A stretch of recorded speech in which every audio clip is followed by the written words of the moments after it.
Okay, testing, testing. What's up, everybody? Scrim Zone playoffs, season 11 semifinals, lower bracket, Metabusters versus Rift Sharks. What's up, Sandy? How you doing today? Doing well. I'm excited to cast this game with you. Oh, this is gonna be awesome, man. It's highly anticipated stream coming up. It's gonna be great. Um, I guess we'll start off. Who do you think's gonna win today, man? What's your prediction? It's a tough call. These are probably two of the teams I've been keeping my closest eye on. I think that I've casted roughly half of Metabusters games. I've been kind of watching them and cheering for them throughout this tournament.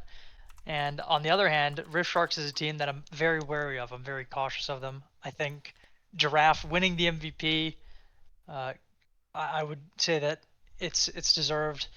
Very strong player and a very strong team as well. I don't want to downplay the rest of the roster, but I think we're going to see two Titans playing off for their position in the top three. I would say I think it's going to go to 3 games. I think recently Rift Sharks has gone to three pretty frequently uh, in their wins, and then they recently lost to SR without even getting a game off. So I don't think they've looked like their best recently. Mm-hmm. So it makes me a little worried.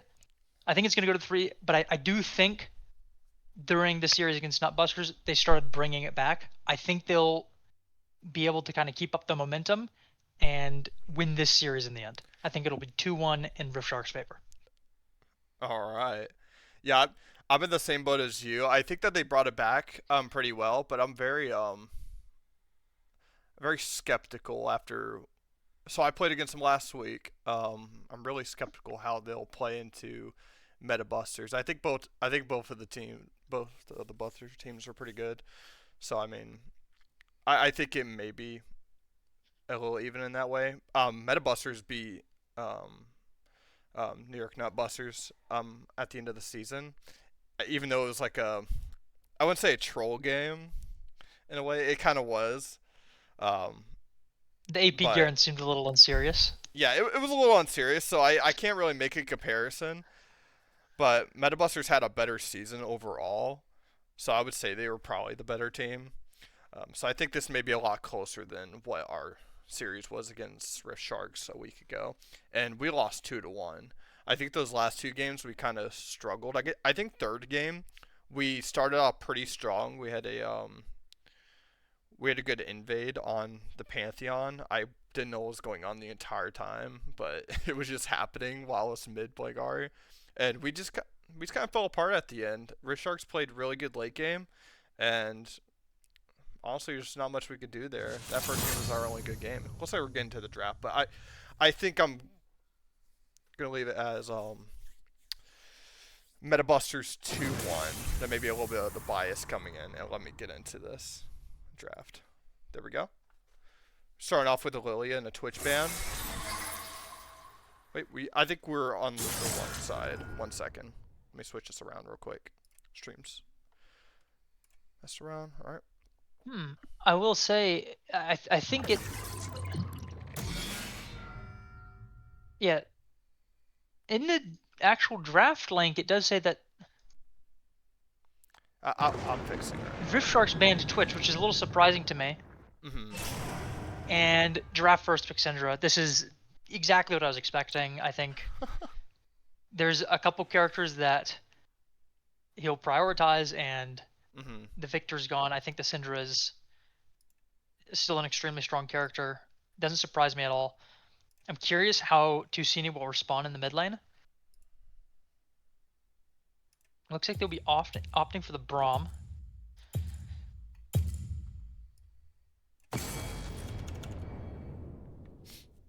1 second. I'm fixing the stream right now. Promise.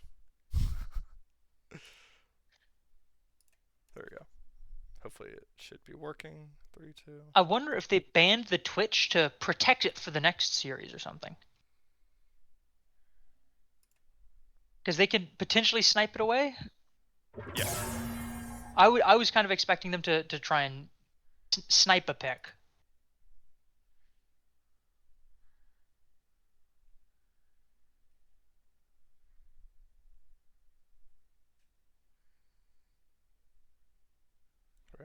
They end up going for just Braum, a strong bot lane. They opt not to pick up the mid lane counter yet.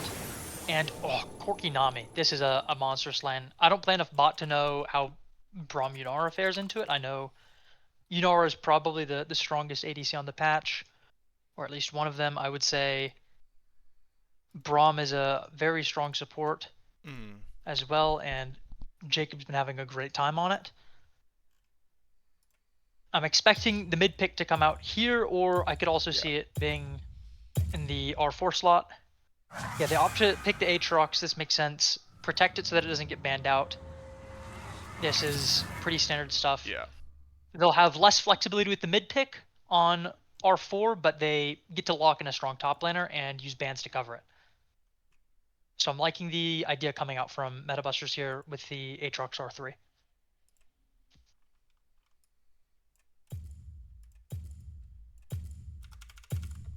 So far, though, I would say Rift Sharks, Syndra, Corki, Nami seems like a dream team being set up. Both sides having really strong picks coming out here.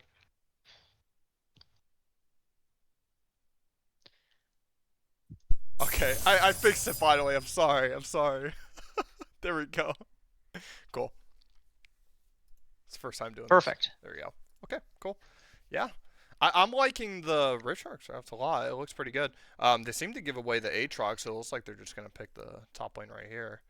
And probably get a couple top lane bans. Oh, they're going to ban Hecarim as well. It's not too bad either. Yeah, Korn decides only thing he needs to cover the Aatrox is the Kennen ban.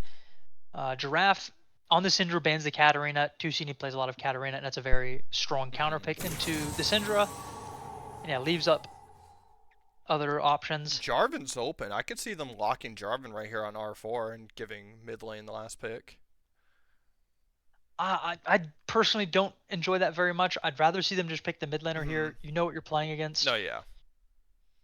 I think Giraffe is and Rift Shark are kind of trying to make them want to go for the Orianna.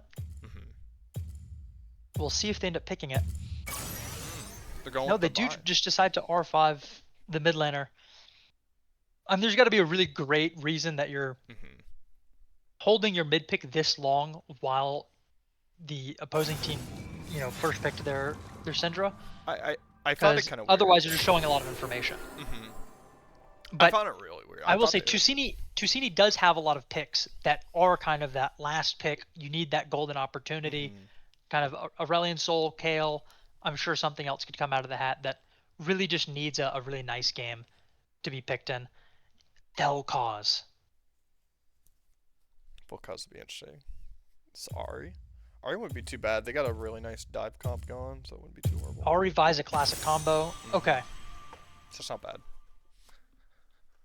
I will say, I think I probably would have preferred to have seen Metabusters just slam the Ahri Vi on R1-2 into the Syndra. You know it's good into Syndra. You know it's a good combo.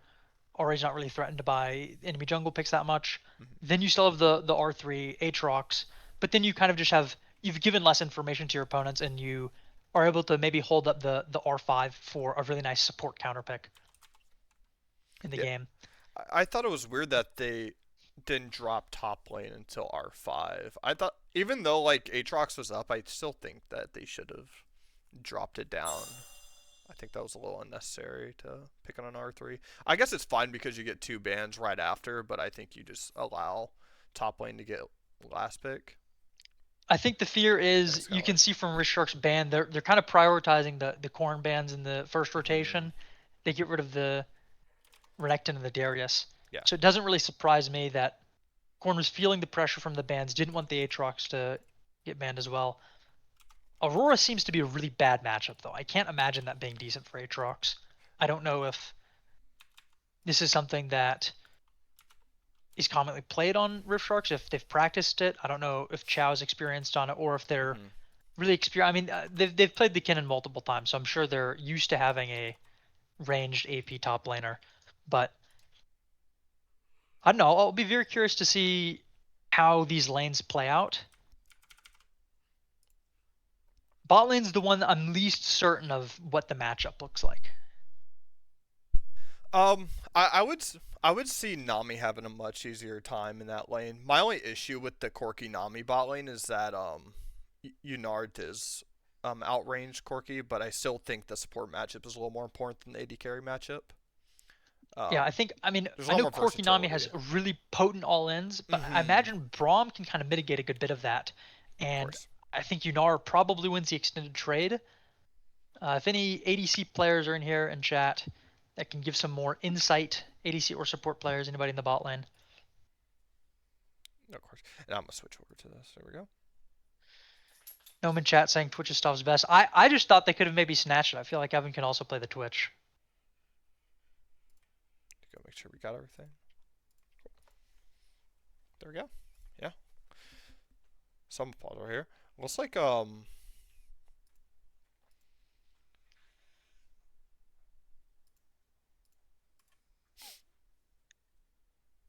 so it looks like they have played these matchups a couple times before. This season it looks like Aatrox is 7-15. So it looks a little rough. Aurora has had a much better time, and I'm sure a lot of those games are probably on Chow. He's a really good ranged top laner.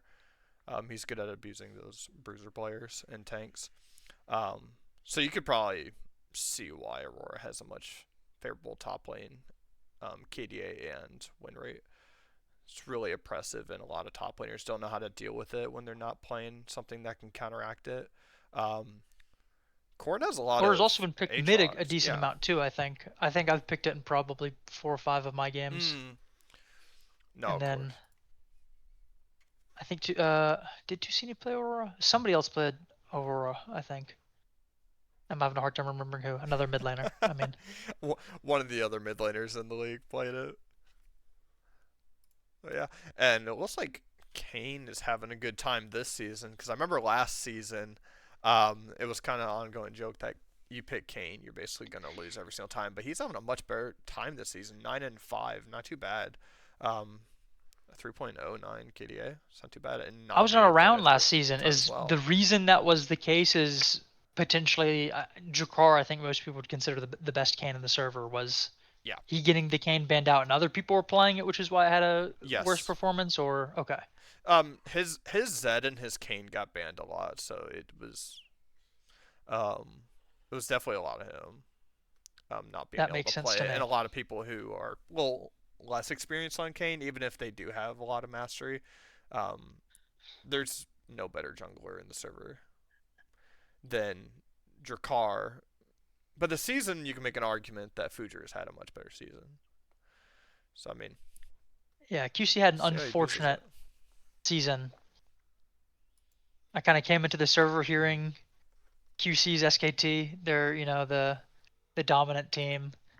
I was warned not to join their team because I'd just be on the winning team.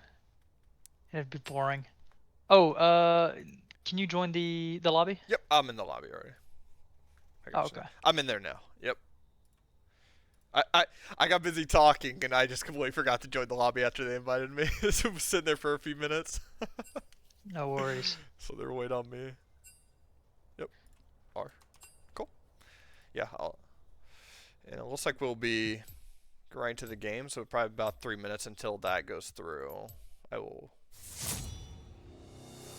I'll mute all the in game stuff so you can hear it until we get in. Um. So it looks like all time Kane is right around that 50%. Um, win rate is not too bad, and there's a lot of games on Nami, and a lot of those are from Jacob himself. He has the most Nami games on the server, and it has a excellent win rate. So I mean, there's a lot of success on that champion. It looks like Braum also has a lot of success. Um, yeah, Yeah, I let's say think his matchup goes. Nami and uh,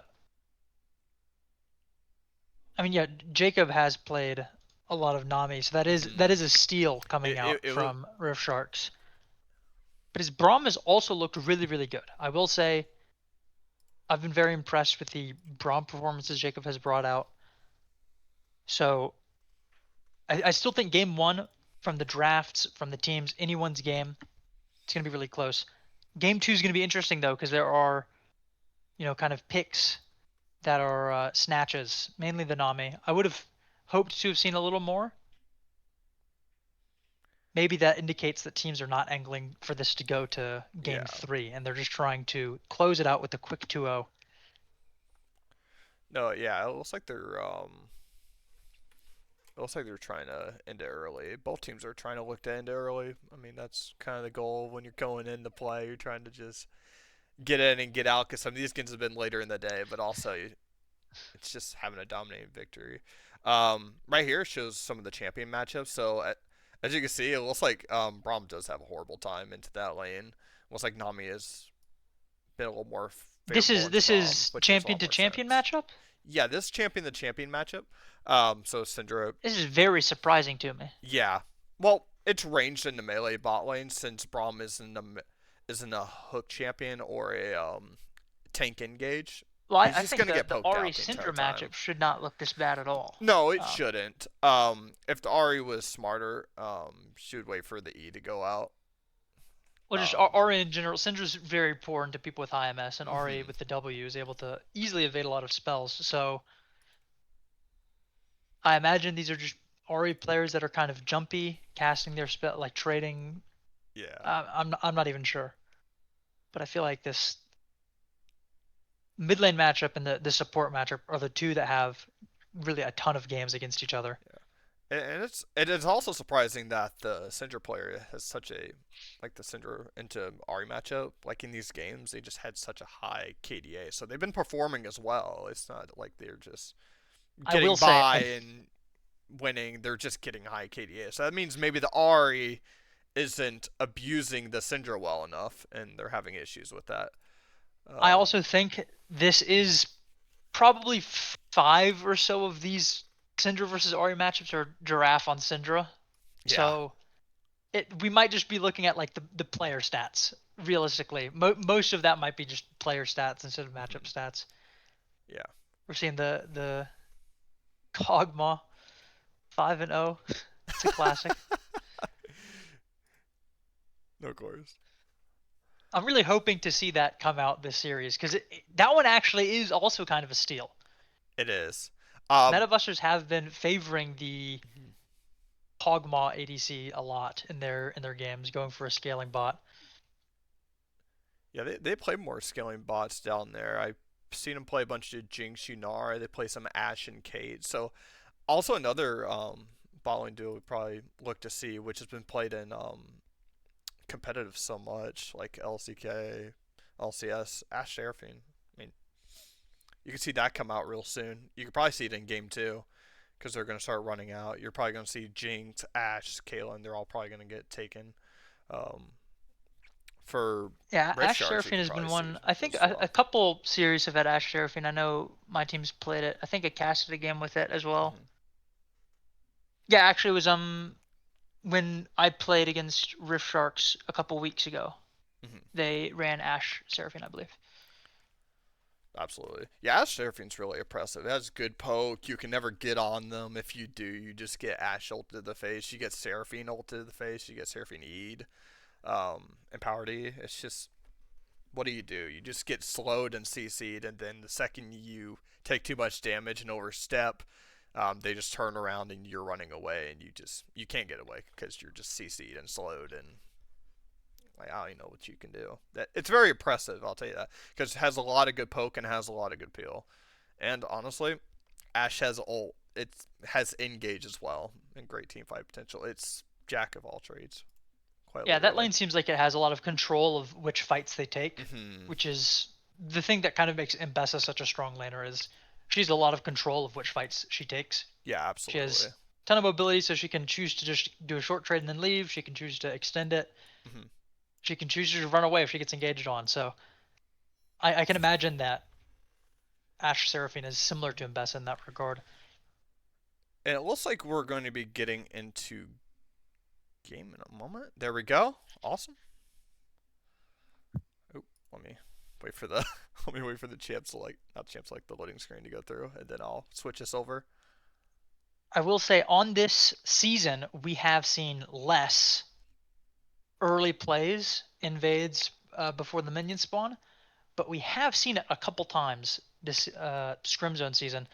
So I'm wondering if one of the teams tries for that. Braum is I think arguably the strongest level 1 5v5 character in the game. Yeah, you So get the maybe they CC look for immediately. something. They have Ari could potentially level Charm. It's atypical, but if it gets you a kill, it's possibly worth. So Well, well, when you're playing Ari, Metabusters it's could go for something. yeah. When you're playing Ari, I mean, if you're playing a peel comp, like what it looks like, I mean, it looks like Metabusters could kind of lean the boat because they have the Braum and they have some good CC. The only issue is you have Bai kind of sticking out like a sore thumb if you do that. So you probably want to look for more of an engage comp, which I think is what they're kind of looking into. So I mean, they probably want to look into maxing Q early. Ignite on the Ari. This is going to be This is exciting to watch mid absolute because cinema. Ignite advantage, TP advantage. We'll see. Will there be a solo kill with this Ignite? Otherwise, you're going to bleed out a little bit from not having your Mm-hmm. TP. Top lane, Ignite into Ignite. I expect some kills in the top lane. Absolutely. And And I'm then excited to see double this. defensive for both bot lanes. Just different choice of which runes. Getting right away, just taking over the bottom bush right in the middle. When you're playing these bot lane matchups and you're the melee, you do not want to get pushed in from the range matchup. That's what the range wants to do. They want to push you in, and make sure they're poking you under turret when you're playing melees because you just can't walk up. You don't have any control over the lane, and I mean, what do you even do? So honestly, whoever gets bot push is probably gonna be looking good early in the game. So it's just a lot of farming right now. Looks like Vi and Kane are both looking towards top side. It looks like both of the top laners decide to. Oh, I'm sorry. There we go, directed camera. There you go. Yeah, but Yeah, I mean that's both what I top would laners decide to expect. go. Ignite into Ignite, Mm-hmm. very volatile. You get more punished if something goes wrong. You have more ability to make something go wrong for the opponent. So I think both junglers pathing top makes sense here. It looks like Tushini's just getting poked down, and Tushini's just allowing Cat Gulpker just to get. Oh, and he just lands Oh Q, my and word. Cat Gulpker just want to know. First blood right over to him. I mean, what do you even do, man? You could have just Uh, kept autoing back. You just kept taking free autos the entire time. I mean, I looked away and just trade then it. It was just a. Jusini had no pots and Mhm. was 1 HP. It Yeah, was I don't know how a Syndra did that so quickly. just getting auto attacked the entire time. He just let. Maybe he's. Cause I have this all the time when I play against much better mid laners, and there may be an intimidation factor towards it. I doubt it. Tusini's a very great mid laner, so I wouldn't see that. But I mean, it's just afraid to hit back sometimes. Maybe not comfortable in the matchup. Who knows? But they're. It looks like Cat Golker's just gonna be 1-0, and he's gonna come back with a Dark Steel and an Amp Tome. And it looks like Tuna's just getting chunked down by this bot lane, and it looks like they just lost complete control over the wave. It's pushing back towards Korkinam. No, pushing away from Korkinam. He's just going to crash under turret. They're saying in the chat the stream is looking very choppy. It's looking choppy. Yeah, 1 second. not sure what could be causing that. Uh, Tusini's winning back some trades here.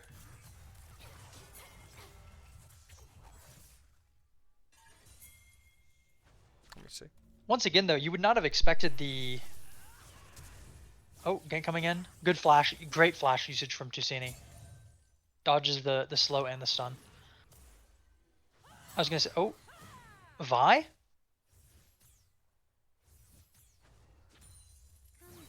Just get some damage off. And is this going to be another solo kill? Oh my word. Getting solo killed twice when you have Ignite advantage is not traditional. Yeah, That is not what you want to happen. Yeah, it looks like it's a little choppy right now. Let me see what I can do real quick. Hopefully I don't have to alt tab. Yeah, I meant to alt tab for a second. My apologies, guys. What I'll do is I will pause for a second. Sorry. And we'll just come back to this. Let me just try to close a couple things on my computer. I shouldn't be having choppy stream and whatnot. Let me just close some things. Hopefully that fixes it. We did miss during the alt tab a kill in the bot lane. Yeah. Let's try it right now. I'm gonna jump back about 15 seconds so that we don't miss it. I'm gonna jump back 30 seconds. There we go. Fantastic. Here we go. All right. Which if we watch And Tusini's just going to get solo killed by it. So let's see what happened now. You're saying try swapping to borderless. Yeah. Okay. That's fine. I'm sorry, guys. We'll fix this real quick. I think it's in video. Machine gun. Yeah, video. Okay. Yeah, I'm very sorry. There we go. Let me fix it. Yeah, okay. I was full screen. Thank you. Thanks, guys. Alright, let's get back into it. Cool. It looks like... There we go. My audio... You hear the Corky audio just get bugged? Saw the machine guns going off. There we go. It looks like we're going to get flashed out bot they lane. flash out, but they just decide to keep walking forward, extend the trade. Braum gets a great Q, leading to a stun. Wow. Yeah, Braum just gets a good W forward onto his minions, and it looks like Vi's just going to get a free solo kill, and it's going to get out without using any of her subs. Actually, no, she used her flash. So that's a flash out from Vi. A few subs went out there. Looks like Corky's going to be left with no barrier. Yeah. This is a huge lead for Metabusters, though, in their bot lane, which is... I would say has sometimes been a point of struggle. They've sometimes picked these really scaling bot lanes and they kind of get exploited. The enemy focuses them really hard, but this has been a time when they're kind of doing the opposite. They are into the really aggressive Corky Nami and manage to find a kill under the tower and make Corky lose. Huge wave. This will be a great lead for Metabusters in the bot lane. Yeah.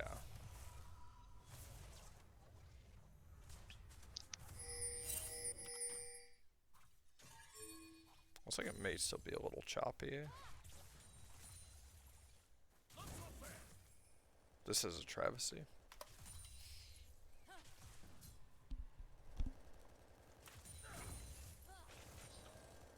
There you go.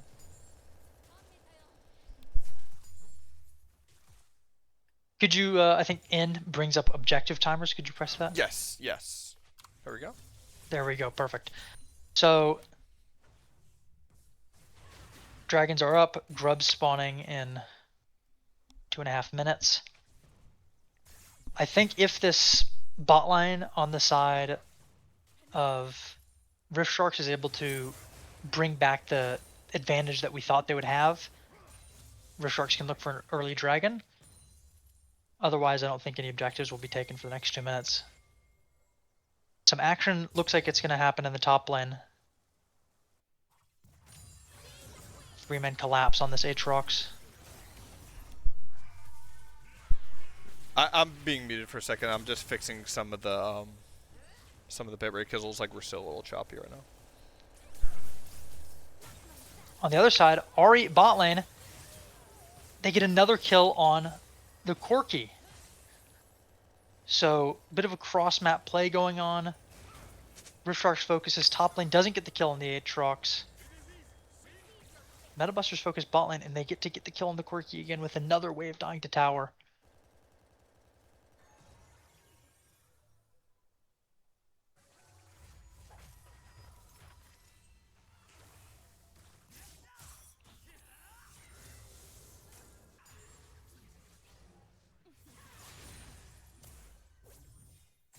Despite the fact that Corky has lost so much CS to dying and the wave dying under tower, is pretty even in CS, only down 5 in this bot lane. Meanwhile, top and mid are suffering on the side of Metabusters in the CS department. Vi gets an engage off onto Giraffe, but a good stun makes it so that Tusini cannot follow up with the charm. Good look from Fujer, but good response from Giraffe.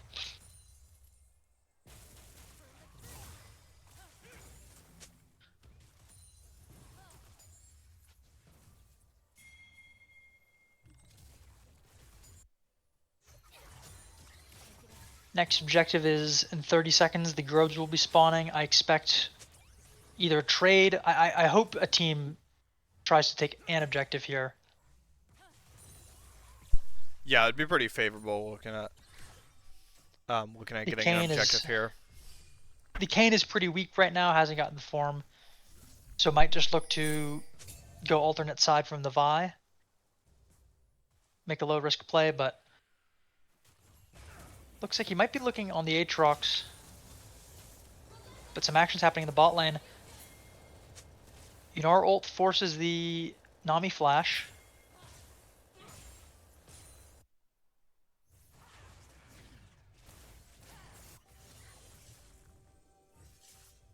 It looks like the top lane play was unsuccessful for Rift Sharks. Corn's been doing a great job evading these ganks. Is losing really hard in the CS department, but hasn't given up any kills. Isn't making the team accelerated. Just kind of taking the loss on the chin. And here's that objective trade I was talking about. Yeah. Metabusters get the dragon. It looks like we're good now. Okay. RS will get the grubs. No more choppy stream right now. We're good. It was the bit rate. Okay, and it looks like Corn is going to get flash out on Aurora. It's going to use his ignite, but I mean, he's going to get full power of that lane. That was a great all in. Absolutely. He's back at his turret. Aurora has to run all the way back. And it looks like Cat Gulpgert's going to land it all, and it's going to land his E, and Tusini's going to be walking into the blue side jungle. Kayn's coming from above, though. Vi's intercepting that, and it looks like Cat Gulpgert's going to die. He's going to go down. He's going to give a shutdown, a 400, 500 gold shutdown over, and Vi's going to get a double kill here, and Frentic's pulling up and enforces Tucini's flash here. Looks like he's going to get the wave pushed out, and they're probably going to reset here. Future may go look to exactly where he needs to be there. No, it was fantastic. That was great. Tucini did a great job kiting towards his jungler, and Fujer just picked up a couple kills, and now he's 3-0. I know Ari here, Tucini is 0-2 right now, but I mean, and down 20 farm, but he got his jungler ahead, and that's pretty good because Kayn is also got his bot lane ahead. Came down and got the Yunara, her first kill. Absolutely. Kayn's down about 3 camps right now and a bunch of gold. And that last kill neutralized the gold advantage. So yeah. Mid lane still has a lead, but overall the teams are dead even now after that cut down and double kill for Metabusters. Yeah, and Vi's sitting right now about 1,500 gold up on her laner, but I mean, Aurora's also up 800 gold in top lane, so it's kind of, that's really your only leads, and Syndra as well, 800 gold up mid lane, but I mean, the rest of the map is pretty much even. Bot lane's just sitting around even as well. Vi notably has the biggest lead in the game.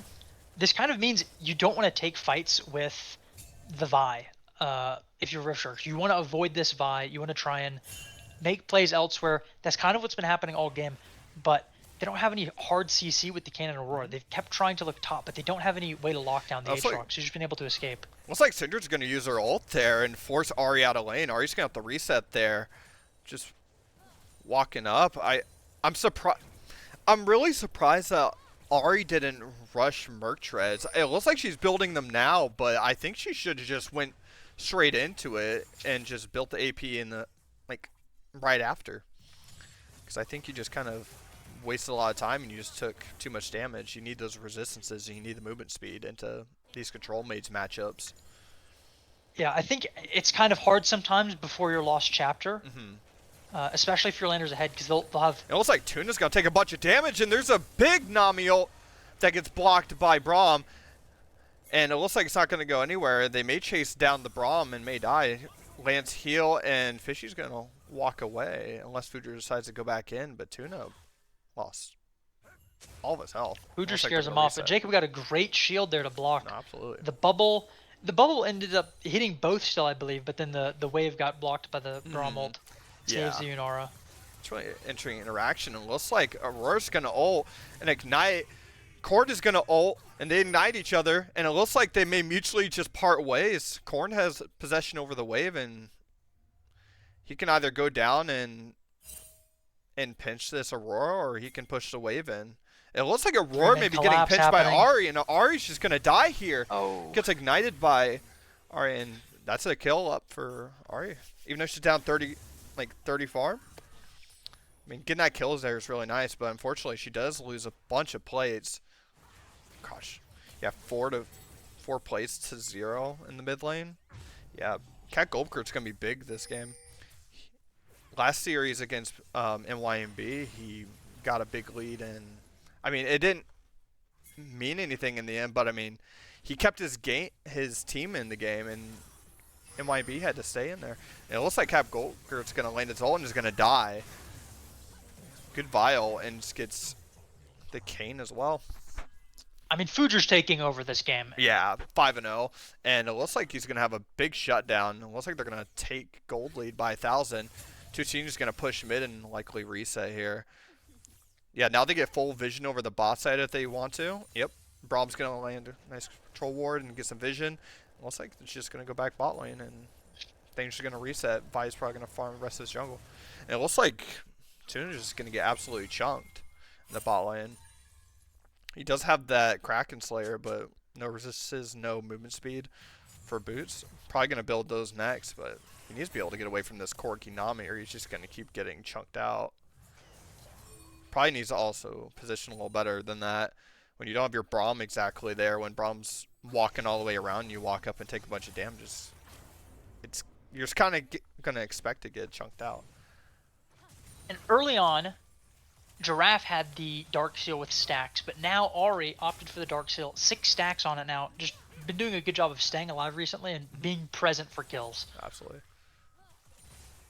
It looks like you're this Vi Ari combo is showing to work out pretty well. I do think Vi's been doing most of the heavy lifting in this game, but it's given an opportunity for Ari to kind of come back into this one, and I expect her to be able to provide great follow-up onto any target. Mid lane tower falling, though, for Metabusters. No, absolutely. As it looks like they'll look for Dragon.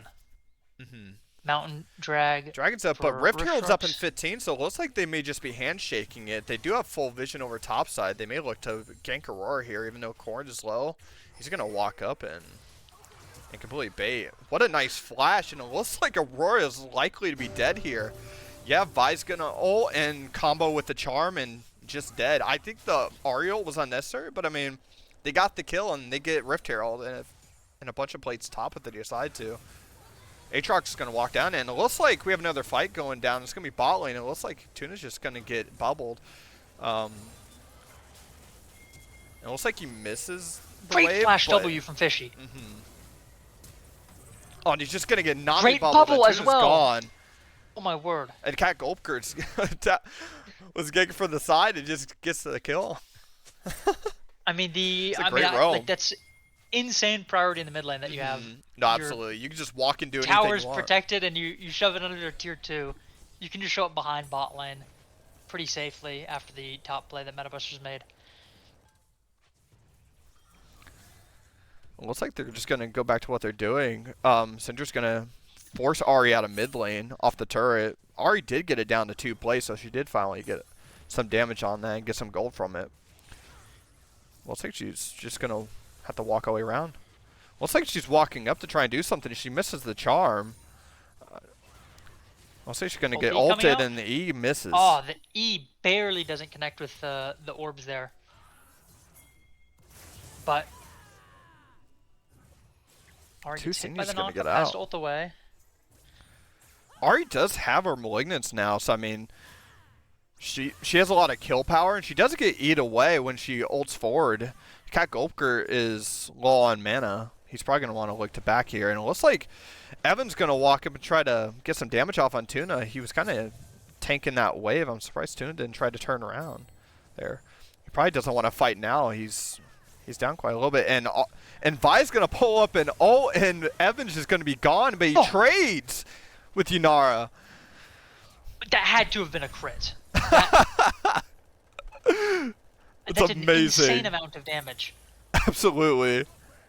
Yeah, he's at 50%. Can you bring up the gold difference, please? I want to see this bot lane because Corki's ahead on items. Oh, and it looks like Fishy's going to pull up the top lane. Korn gets ignited and gets the Aurora ult. And it looks like we have another fight going down. We're just panning back and forth.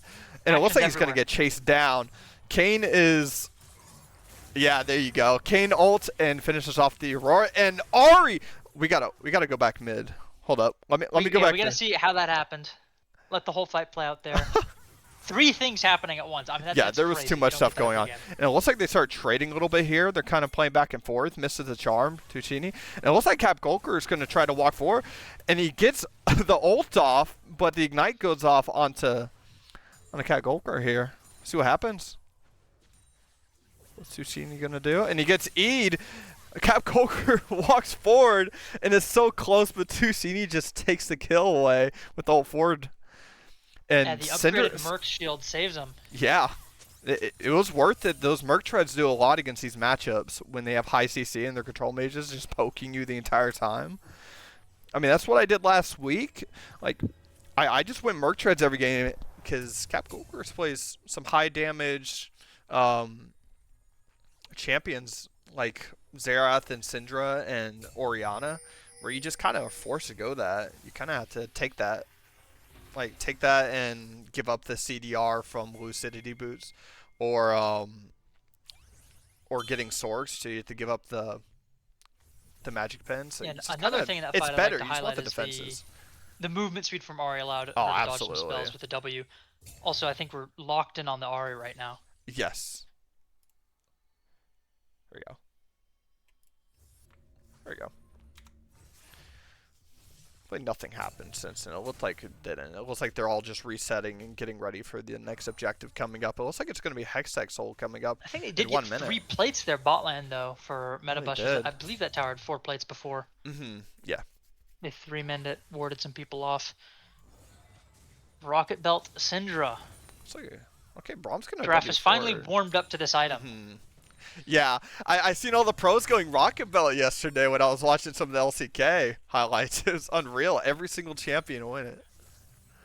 Yeah, Every somebody single might mid have been lane champ. saying for multiple years now that the item's really OP and people aren't building it enough. It reminds me of just Gale Force, but for mages. It's not that bad at all.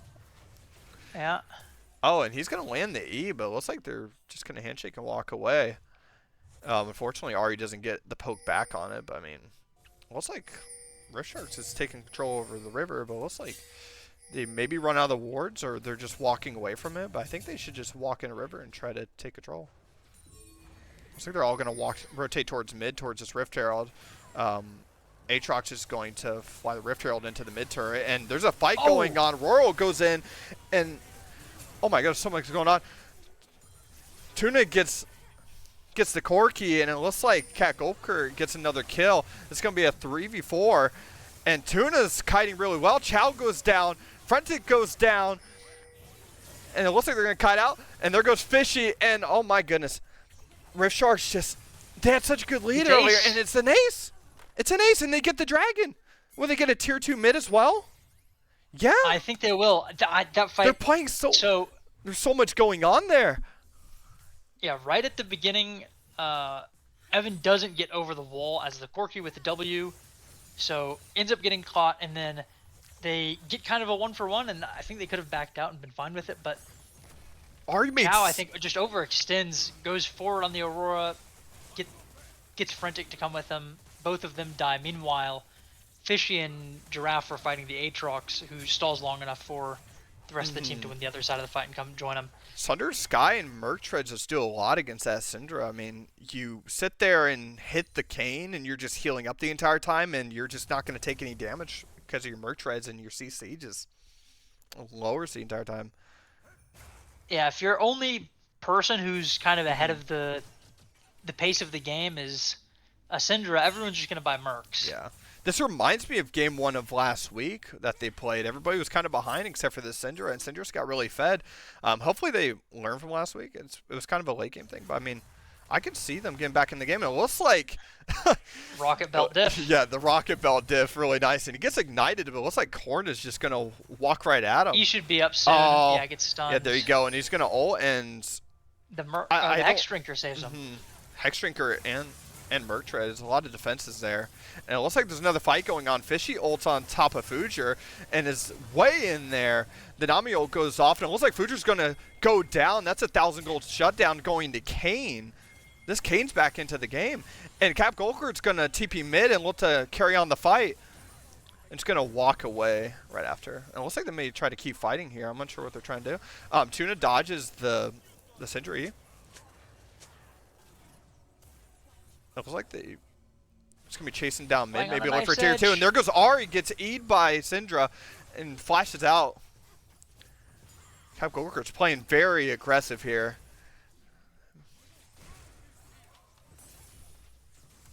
And they're just gonna touch this tier 2 right here.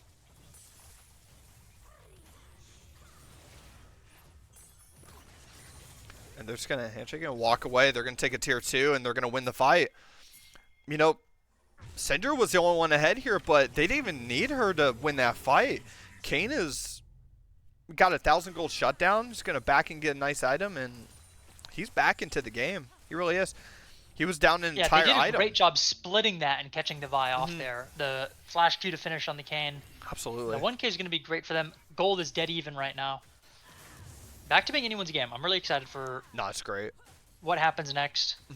They are down a Drake, but I mean, Oh, it's easy to come back into this now. Now you have 2 people that are potentially even or ahead, and it looks like Ari's going to E4, and he looks like he's the Rocket Bell out, but Ari's just so good into Syndra. These mobile champions that you're talking about. And there's another fight going on, a 2v2 between the jungle and top laners. Looks like Vi's going to ult onto Fishy. Fishy's going to ult onto Aatrox and heal, and Nami shows up with the bubble, and they both just die. The whole team shows up. Can they just walk down and get Baron right here? No, they need to base. They have mid and bot pushing. The fact that they haven't based already is a big mistake. And they reset, and that's honestly a really good push. You do lose the 2v2, well, 2v3 then 2v4, but you get the pushes and force them off of Baron, which they probably would have went for if they weren't pushing. I don't mean to single people out, but opting for Storm Surge when you're in this game state is pretty big mistake. Yeah. It's just not going to give you much damage. Everyone has mercs. A lot of people are building their second MR item. Well, plus Corki's a lot of burst. Lane opponent has the what's it called? I just think, I mean, literally, either Void Staff or Crypt Bloom is just going to be more damage 100% of the time versus the Storm Surge in this game. I mean, yeah, the Aurora's building for just pure burst damage, but I think that should be very helpful for. I mean, Yunara is the only target who's going to take more damage from the Storm Surge than another item. Maybe that's the goal, is just burst down this Yunara and then play out the fights when they have less sustained damage, but I guess we'll see where it goes. I also don't see the vision, but I'm willing to listen and see what happens. You kind of got to play for like a single moment where you get the perfect pick on the Yunara if you're opting for the Storm Surge here. Yeah, it could pay off. Play pattern less flexible. Yeah. It could pay off, but you're kind of like you said, you're playing for the one thing in the entire game, which kind of makes you a useless champion in every other aspect. But I mean, we'll see what Chao does. He may have a plan, and he goes off for the Swifties as well. And he grabs a blasting wand here too. I just think that like genuinely you're a full item up over the Aatrox, but in side lane I think you're losing, just because of the absolutely. The item choices from both sides. And she resets in TP towards bot lane. They got this dragon coming up in a few seconds, and Braum's going to get E'd by Syndra, throw up the shield, and Kane's going to go right into the Braum. It gets ulted by Syndra, upgraded ultimate, and they're just fight breaking out. Chao's going to ult in, and there goes Korn. Tushini's getting exhausted, and there goes Yunar going in. He trades, but well, it looks like Tushini's still up. It's Tushini Vi, your 2 strongest champions besides for Yunar. Tushini got E'd there. Ult forward. It doesn't look like he has any charges left on the ultimate, but it looks like Hapgolker is just going to walk into the bot jungle and look for something. Good dodge.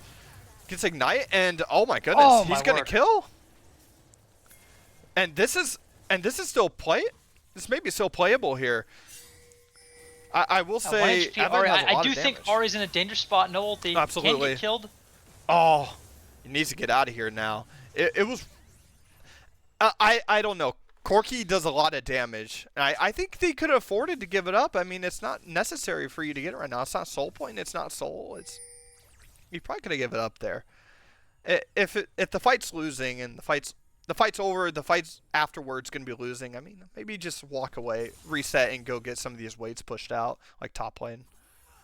Notably, though, Ari does live with the 16 stack Magi. Oh, that's big. I'm actually happy. I'm a big Magi sympathizer, so I'm really happy that they bought it. I think Such some good for characters so good it's for better snowballing. than on others. Hmm. Ari is one who Yeah, can play really safely with the ult having, 3 dashes yeah. and you get refunds on takedown. It pays off for burst mages and assassins. Probably not so much for other kinds of mages, but it really does pay off for them unless you're like really ahead.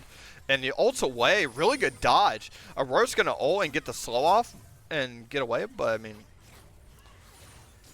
I don't think you need the burn it. It looks like Korn's gonna get his flash taken away after stepping up a little too far. And there's another fight breaking out, and oh my goodness. And it looks like Tuna's going to get the kill with Brahm's help, but goodness. You see the Corky damage? And it looks like Fishy's going to get another kill top lane. There was two things going on at once.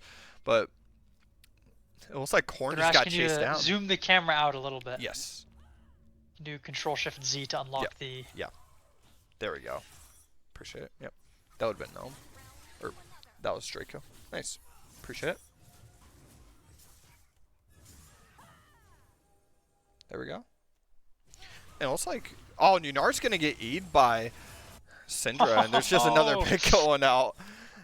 And maybe he stepped a little too close to the sun there, and it looks like Cap Golkert's going to flash away from this. Oh, Orange connects to a minion. Oh, wow. Really good flash. He did rocket belt away. There's a lot of value in that. You're getting away from a lot of this CC, too. Yeah, I mean it's really good. And it opted for critical I've been as well. convinced of the rocket belt for years. Mm-hmm. Absolutely, it's really good. I'm definitely bought in now. I'm glad people are starting to figure out, including me, who plays mid and plays a lot of these champions that are a little mobile. And it looks like they're going to walk forward and just take full control over this top river here. They're just going to clear all the vision.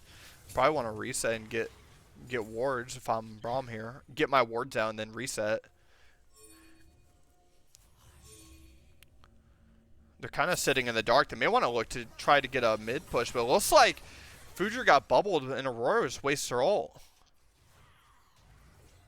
Snow points out neither team has anti-heal, despite the presence of two Kayn and two high-healing Darkins in the game. Mm-hmm. No, I absolutely agree. It looks like another fight breaking out. Bubble stun. going out on Tusini, but he Does she barely burn out? lives. Doesn't burn out. No, it looks like she's all good, but they could probably walk over and potentially do this here. I mean, one of their highest damage carries is out of the fight. Somebody has to play with the Syndra. Don't leave the Syndra alone. And Vi's please. looking. And Tus. Great bubble. Oh man. Great knock up. Wow, yeah, back to back. There you go. Fujer's got picked off. There goes Tuna. Korn is also gonna. Oh, Korn may get out here. Did get ignited, but I think he's gonna barely live, and they're just gonna finish off this Baron for Rift Sharks, and they made a great comeback into this game. It wasn't looking good for a minute. Syndra was the only one ahead in this game, and Kayn with that 1,000 gold shutdown on Vi earlier, it looked like it's gonna pay off. It really is. I was worried, yeah. I was worried the Syndra was gonna get one shot there, but great CC chain coming out from them. That's it. Syndra just took complete control. Yeah, I mean, she walked up top lane, and you and I both thought, and you said it out loud, somebody please walk up with a Syndra, but it looks like her being next to that wall is all she needed. Yeah, the wall was enough, but then the Aurora did have the ability to go over the wall to help her out in the end, absolutely. When the Aatrox came. And a lot of credit to Giraffe. He knows the limits of this champion, and I mean, when you know the breaking points of a champion like this, you do all this limit testing, and it looks like there's another fight going around. There's 15 seconds till hashtag Drake, and it looks like this may be soul play, and they should just give it here, because I don't think they can fight here. I mean, they probably just want to farm up. There's a wave top lane crashing into the tier 2, big wave that they could be farming on either the mid lane or the AD carry. They should just give it, farm, play for the next one. Yeah. Them getting 2 dragons earlier makes it an option. Like both mid laners have the Magi now. This is just, I'm getting giddy just looking at 2 Magi. Exactly. I mean, he didn't have his stacked up all the way, but he still bought it. I mean, Yeah, if he knows he's gets just it gonna play it stacked out. in a fight, Mm-hmm. once you get to 10, the movement speed is huge, especially on a No, character like absolutely. Syndra. For Syndra chasing people has down. no cast animation on the Q, so you're able to just kind of slide around, use your damage while being mobile. So movement speed items are extremely potent on her. That's why, for a long time, this Blackfire Torch Cosmic Drive build was dominant. Oh, and Ari's gonna ult forward. Maybe look for something. Oh, Great gets the charm, charm but it on looks the like she's gonna die. She doesn't get the kill. Oh my goodness, she lives! lives and gets the She kill. got the kill. Liv got the reset on it too. So she's just out. And it looks like Vi's gonna get hit and it's gonna die. Just walked up 10 and got stacks. killed. There you Got the go. movement speed 10 now. stacks. There you go. Now you're just gonna get chased down, but also look at that. Ari's Medjai is at 20. Yeah, So double she's the going to be doing a stacks. lot more damage now. Absolutely. I can't believe Ari lived there. Maybe that has something to do with the Merc treads and getting a lot of value out of that. I mean, it's such a great buy. You have to go Merc treads this game. Mm-hmm. I think that's like the 4th time it saved the Ari's life. Yeah, the shield and the MR are so nice.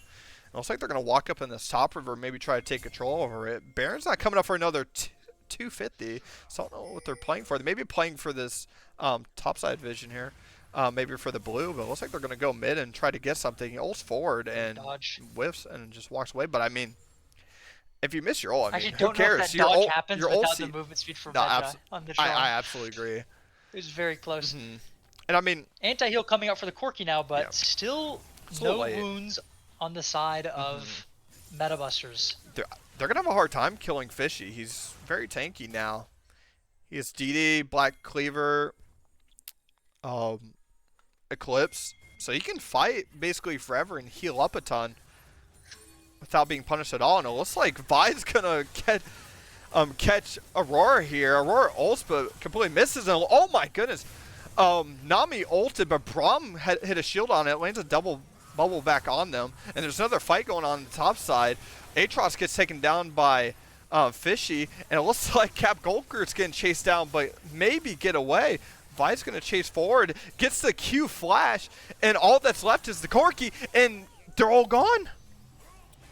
Reduced No to Baron to atoms. take, no Dragon to take. Waves are pushed in. You get 5 kills, but you don't get anything from it. Yes, unfortunately, that's what's so important about fixing your waves, and there's such importance on it, because if Rift Sharks had bad wave states in at least one of these lanes, they'd be losing an inhib here.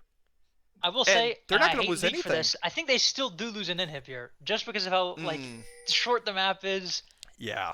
Even though their waves were terrible, I think they still at least get this tower. I don't think Aurora and Nami are able to stop this. That wouldn't happen in Dota. It would not. That's why I enjoyed that game 12 times more. And Fuju's going to Q forward and get an ult off on Aurora. Aurora's going to ult and maybe pick...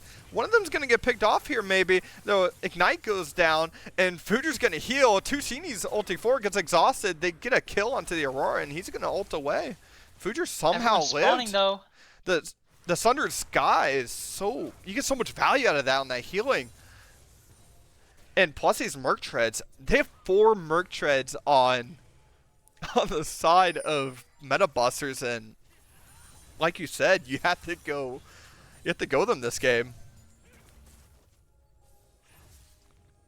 Yeah, I mean, you'd be pretty hard-pressed to find a better Merc Treads game. You have to do a bit of digging. No, absolutely. I agree. And Baron's coming up in 15 seconds, but the big prize here is at 30 seconds. We got Dragon coming up. That's Dragon Soul if Rift Sharks get it, and they can, and Metabusters could. They should probably play this mid wave and walk in as a group. I mean, you don't have any vision over the Syndra bot trick side. you can do there, where you grab the scuttle, you get to throw it in a more advantageous position for the vision clearing. That's really interesting. And it misses the QE, but I mean the QE, the E's gonna be back up real soon. It's probably on an 8-second cooldown base. With all the CDR in Syndra's build right now, you probably have it up in like 5 seconds. Their wave's bad. Syndra's mana is kind of low. This is a hard fight. They've lost control of the river. They need to leave. It looks like They they're just gonna give it. recognize that accurately. Yeah, Yeah, I mean, you can't take that. You lose the game if you that's try to take that fight. great job walking away. Yeah, Syndra would have maybe run out of mana there. And I will say, Syndra lost all of her stacks. She didn't have the movement speed either anymore. And Arya's fully stacked Magi's. I would like to highlight though, it's a protected Magi now. It also has the Seeker's Arm Guard, Mm. and it's also unleashed. You have the Rabadons. You have the big multiplier on your AP. No, absolutely. And Brom's going to get a ward off, and it looks like they got the reset off a lot faster. Aatrox is pushing Bali, and you may get a tier 2, but you have this Baron going off, and he's going to TP right into the middle of pit. There goes by, gets a steal. Aurora ults, the fight's breaking out. Future's really low. There's a double kill on Yunara, and Ari's going to get the kill off on Kayn. Tusini's going to ult forward into the blue side of Rift Sharks, and they're going to walk it down mid here. 38 minutes into this game, a whole lot of choppy stream. Great payoff. That, I mean, five men rush into the pit and you don't get killed there is kind of crazy. Unreal. I kind of missed it. I imagine Braum blocked something. I really couldn't see how exactly that fight played out. No, but absolutely. Yeah, looks like. I'm kind of surprised with the result. Oh, and a great Zonius from Tusini, and it looks like this game's just going to be over. Gets absolutely blasted by me. There goes your Nexus. Yeah. That was a great fight. I mean, I didn't see it. I saw Aatrox TP into the middle of the pit, like and I was just like, "What's?" At first, yes. But then everything went right for Metabusters. Yeah. And there you go. Metabusters 1-0. Great start to the series for them. Absolutely. 1-0 going right over. And well played to Metabusters. They had such a good lead.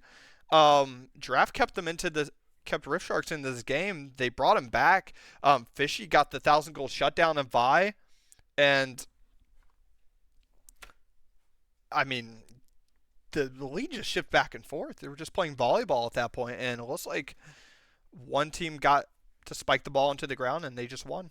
That's what happened. I think a lot of people were predicting the mid-jungle combo that was going to kind of be present in this series was the Ori Nocturne that obviously we've seen Rift Sharks do a lot of times, and we saw Metabusters do in their most recent series, but they pull out a different one. The Ori Vi is a brutal combo for killing one target, and that's kind of all they needed to do this game. I think Rift Sharks had pretty poor performances compared to what I've expected from them in a lot of different positions. I think if that game was more close across the board, it could have been a win for Rift Sharks, but when your lead is mostly consolidated onto one target, it's really, really hard to play into a Viori. No, I absolutely agree. Yeah, they played really good there. They made a good comeback. I was really surprised. I didn't think it was going to happen. I really didn't. Yeah, for a while, Rift Sharks had the gold lead. They had big CS leads mid and top, but then they just, I think 3 times or something, Rift Sharks opts for a play top, and Korn does a great job evading it, soaking up the pressure. Meanwhile, Metabusters makes the play bot, and they succeed in their play. They get the kill, get a wave, get some plates, get a dragon. They just constantly were pressuring exactly where they needed to. So great coordination coming out. I'll say, actually, despite the back and forth, I think that was a higher quality game than we've seen in a lot of these Scrim Zone games. Yeah. It wasn't back and forth necessarily because teams were just running at each other and fighting. I think there was a lot of good decisions. Teams consciously gave up objectives, traded it for other things, made a lot of cross maps. So this was actually a really great game to watch, not just in terms of entertainment purposes. No, yeah, there was a lot of great things happening. Like you pointed out, the scuttle situation with Senior W, and I was absolutely astonished. There's a lot of high level mechanics going on, a lot of stuff that, like I was talking about earlier, you really have to know these champions to know this kind of stuff, and it really, when you know these breaking points, these. Oh, we're in the second draft already. Yeah, we are already there, and I'm switching right forward. There we go. But when you know your champions, I mean, what do you do? And I'm switching right over right now. There we go. All right. Okay, this second draft, Metabusters opts for Lilia, Victor, and then Zaya. Did they ban Zaya last time? I don't think they did. They did not, but maybe they're looking at it possibly being. There we go.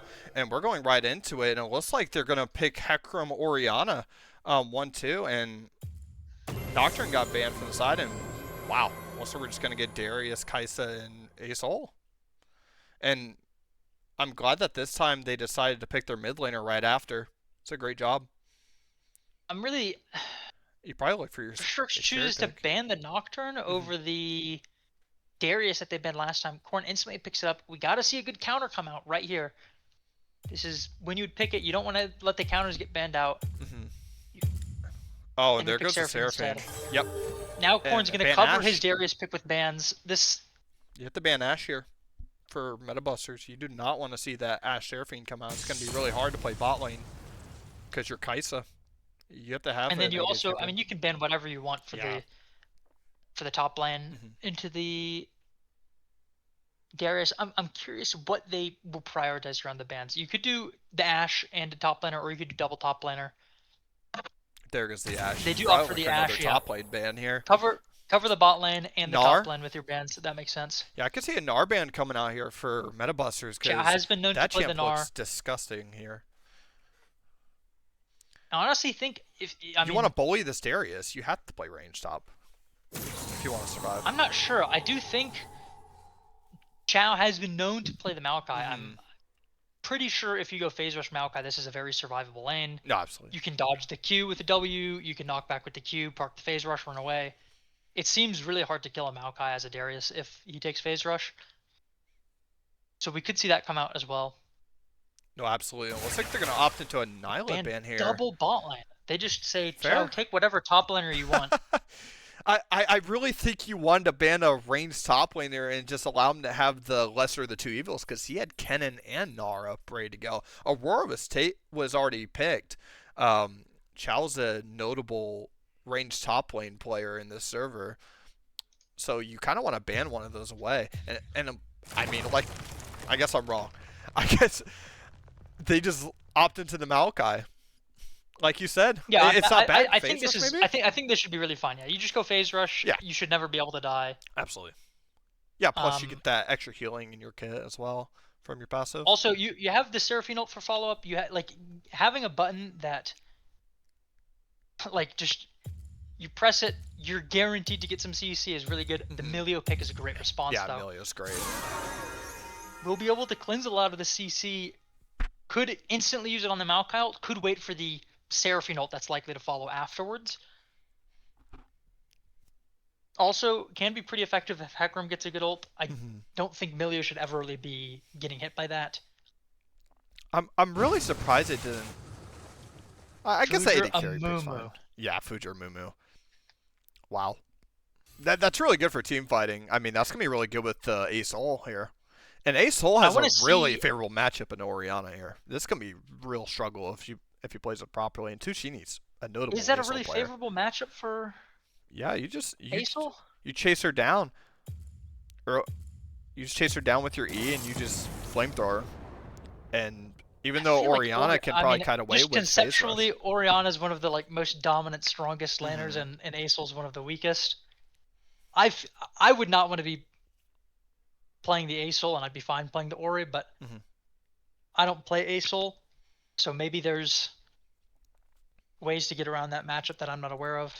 I think you're right. Once it goes later, it's rough, but I have a hard time imagining Ace Ol. No, I think doesn't get punished in the CS department. So I think Ace Ol can just sit there and just be unpunished early. Just walk forward, throw down your little gravity well where you suck in and stack onto minions the entire time. I mean, Ori Ball, she could just walk forward and probably bully this Ace Ol early, but I mean, I feel like you can just stack up, play safe, and then you just absolutely steamroll later in the game. But I mean, I think Oriana struggles from, like you said, we were talking about Syndra earlier, and she struggles into very mobile champions. I feel like Oriana has the same issue. here. Yeah, I And do think the Hecarim Oriana though I think is like interestingly similar to the Nocturne yeah, Oriana. You have like ball this delivery. unstoppable charge. Hmm. You'll run forward. I think the timing is probably a bit tighter with that combo because the Hecarim Fear is going to push everyone away. You make sure to pull them in before they get pushed out. So I think it's probably a little harder to execute, but I know Giraffe is up to it. No, yeah. I'm sure they practiced before. I could see where they don't ult immediately. They just get Ori Ball on top. Fishy pops Ghost and Ease and just runs right in the middle of their team. I can see it happening, and then he just gets a free fear on a bunch of people. It could. I could see it working out that way, but maybe they use it in a way where they time the fear, which I would like to see. That'd be even cooler than just walking in the middle of their team. Because I think there's a lot more skill in that, and they both have these large um, AOE massive CC ultimates that do a ton of damage, and comboing those perfectly would just wipe an entire team on its own. And plus, you have that I Seraphine also walking right behind too. before we get into game, I'd like to just the Discord stream, not the Twitch stream, but the Discord stream was lagging for. I don't know what happened. You fixed the stream on Twitch, but then it started making my Discord stream lag. Okay. So if you'd maybe figure out before we get into game how to Yeah. fix that. Here. Also, you might need to press play again to get back into this lobby. No, absolutely. We'll do. Here we go. Here we go.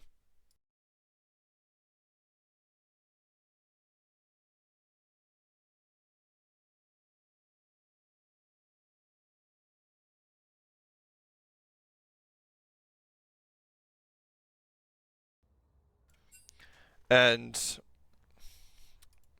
let me update this real quick, and because I'm going to get right into it, so I'm going to mute this just so we can't hear the the draft sound of all the ding going on, so we can say your talk. Right here we got Tucini Giraffe, the Oriana. I mean, Giraffe is really good with control mages, and this is his highest mastery champion that he has. So I mean, he's on comfort. I could see him even if this is an unfavorable matchup. And Highest Tucini mastery in the sense that he's played it most in Scrim Zone. on his at least it's most played on his account. I believe that's Victor, Is it? Okay. and then Xerath. Okay. I was just looking at this. Maybe this was in Scrim Zone, but he plays it a bunch. He's Yeah, he on does play a lot comfort, of and it's Oriana. just He's he's been playing it more and more. He's picked up the Syndrome no, yeah, Oriana. no, absolutely. Yeah, for a time he was Victor Xerath 2 trick. Hmm. I bet you get your Victor taken away from you, just play Xerath, and it sometimes just feels unbearable because you can go the bone plating all you want, but you're just getting poked out the entire time. Because I know a lot of Victors like to go that resolve tree secondary, and it just becomes really hard to kill Victor. But if you're just sitting there as an artillery mage, just landing all these abilities constantly on Victor, it's rough. Yeah, I don't think Resolve Tree is great into Xerath. Yeah. On At Victor. that point, you may as well just go more offensive. Let me update the champions here, and I can kind of show off some of that because we're kind of seeing some of the stuff from last game right now. This Milio pick was really good because you have Hecarim diving into the back line. You have Malachi. Even if you have the Milio and you're playing Kaisa, I could see a world where um, you still want to go cleanse here when you're the AD carry. I know that Yeah, you're a I will dive say I champion, but think I think you could opt in the barrier or other one or either way. But I really think cleanse has a lot of value here. I'll say Kaisa I think notably is an ADC that can kind of evade the Hmm. kind of dive Ori ball combo that Rift Sharks likes doing. You can kind of ult away from it if you get damage or CC off on anybody beforehand. So I think it's a good pickup. If you pick something immobile like the Jinx or something, I think you're a sitting duck. Mm. No, absolutely. Hold me. But a lot of signature characters kind of coming out here. I think Fishy has been known on the Lilia and the Nocturne as the most prevalent.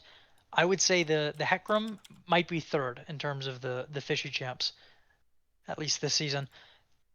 And then Giraffe on Orion is a classic. Of course, Chow and Maokai. That's I think the. I remember Dean was talking on the podcast about how Kage has kind of stolen the Maokai. Kage is now kind of the poster child for the Maokai pick, but Absolutely. last season that was definitely Chow. No, well, On the other side, though, Fujiramu's great. mhm. Corn Darius is great. Tusini Asol. I don't know as much about the bot lane as always, but I'm sure both of them in both lanes will be able to play these very, very well.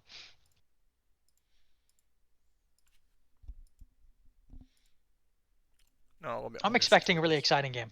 No, I agree. This is gonna be a great game too. I hope we get game 3. I hope we're right, and that is a 2-1 from one of these teams. I do We too. I both. think Mm, it's the Corn Darius has just been banned so frequently. mhm. I'm a little worried now that it's unleashed about the ability to survive against it. Yeah, I wonder how it's gonna look too. I mean, he's against some very favorable champions here. At least in deep fighting, you want to play against melee champions. Unfortunately, you're playing against 3 ranges as well, and could easily get kited out.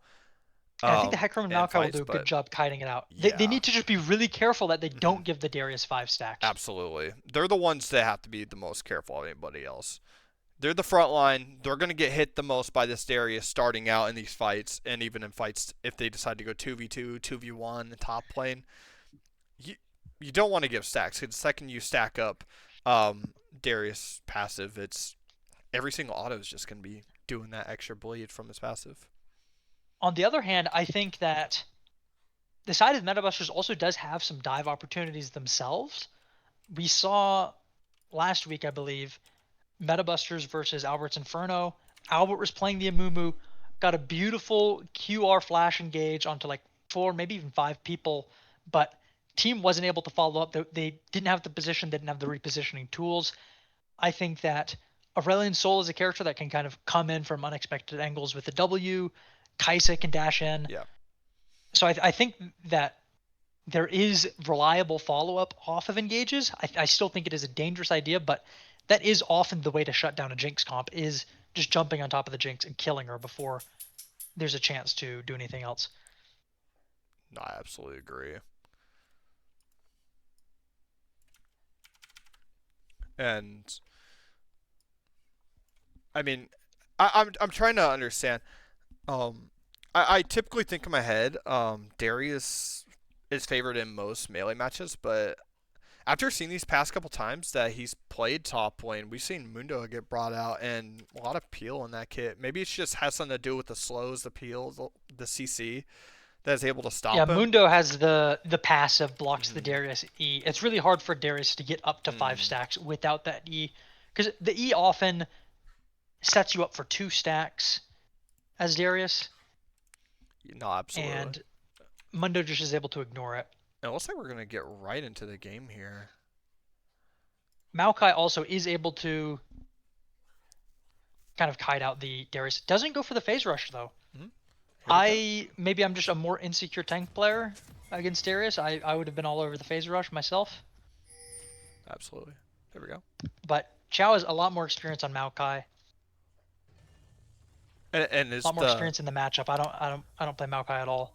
no yeah So I'm sure he just knows something that I don't. no yeah he's very. I think it's one of his highest played champions. If I'm correct me if I'm wrong, but I know he has a lot of mastery. He plays a lot of it in here. So I'm assuming he's very comfortable in this matchup. This is probably one of the most common ones he sees while playing in solo queue because you see a bunch of Darius Garen players coming around in solo queue wanting to just steamroll Yeah. their way through the lane. So I'm sure he has so much experience on this lane. He knows exactly what he needs to do. I'd He like did. to point out the He summoner spells this he game did. though. Something a little unexpected. Mhm. Exhaust on the Aurelion Soul, Yes. and Jinx is opting for the Ghost. So bot lane, there's going to be double Mhm. combat sums versus just heal Ghost. There's going to be more stats on the side of Metabusters. So I do expect a lead to emerge for them as well. No, absolutely.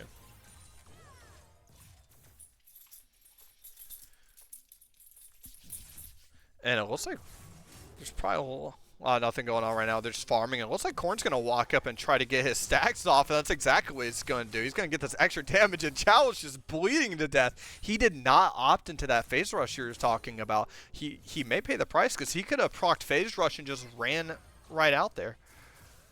Yeah, maybe that was just a mistake. Yeah, maybe it I was. I don't think we saw how that fight started. I don't know if Chow didn't get a Q off to push the Darius back at all, or... Yeah, we can.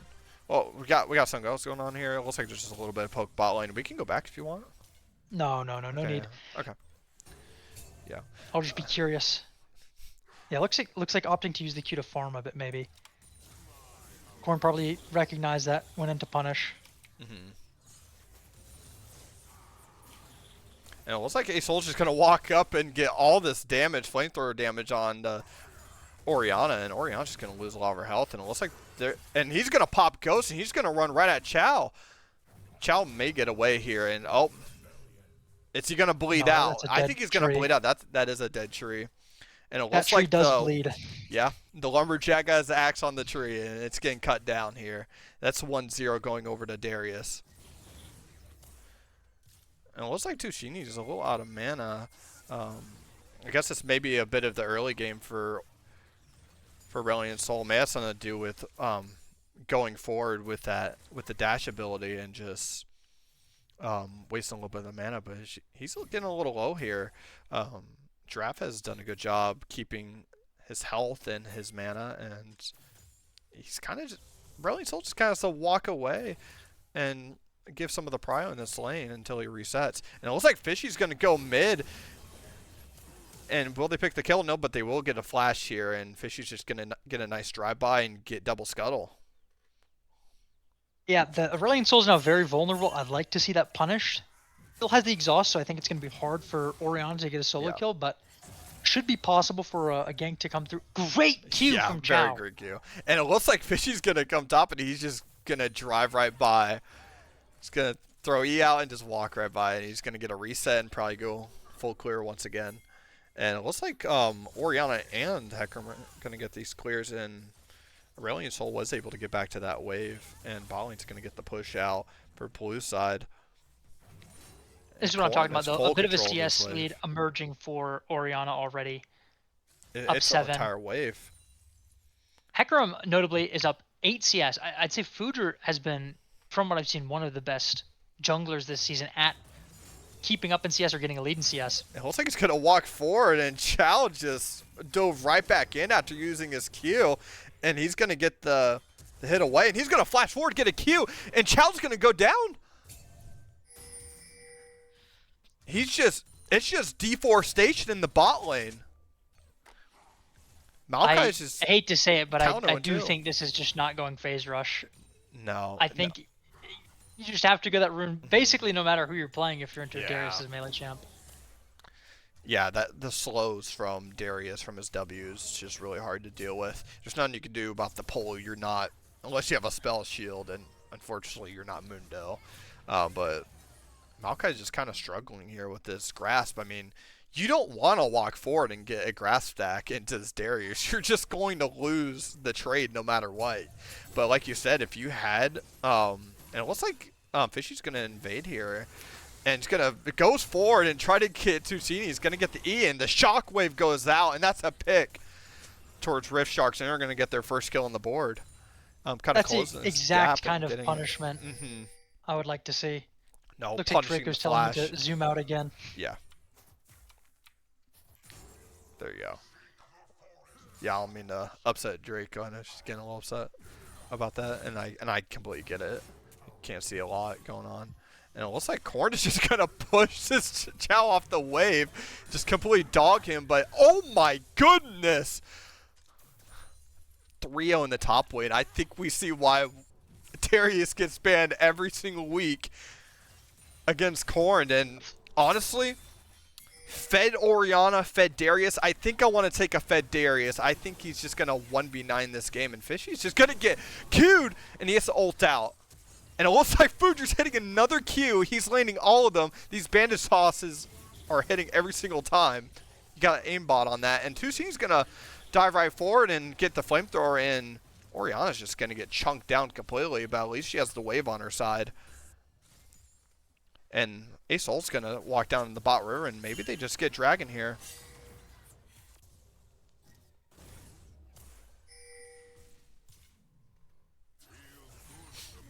Yeah, and they're just going to grab Dragon. That's going to be one going over to them. It's going to be Chemtech. I'm still stun locked from the way top lane is going. I actually I've just been at a loss for words for a little bit. He's up 2 waves. No, I also agree. I hate to stay on it because I don't want to seem like I'm picking on a player, but grasp into Darius. And oh my goodness, Cap Golbkert's all by himself right there, and he's gonna take a tower shot. Maokai was there, threw the ult out, but unfortunately, just gonna die. Tusini just gonna get a kill there. This game is starting to look pretty rough. It's looking a little grim right now. And like we said being picked up from the Jinx now, finally got the base, but yeah, that's really big. He's just got it started. Kai'Sa's had 30 both creeps, opted into so it. Yeah, Kai'Sa's will stack much faster, so maybe that call spike timing will be a meaningful moment where Kai'Sa's able to exert a lead. So far, though, they're just pretty even in CS. And I will say, the good thing for Rift Sharks here is that you only have one losing lane. The rest are either winning or even. Oriana's currently they're tied. Aurelion Sol and Oriana are tied in KDA. They both same kills, but I mean Oriana's up 2 waves in this lane. No, not even 2 waves. It was more than that. No, it's 2 waves. Can't 2 do Dark math. Seal stacks though. Yeah, absolutely. Yeah. And he's gonna E forward, and Cap Golbkert's just getting absolutely clobbered by this Aurelion Sol. And Fishy's there. I think you're about to die.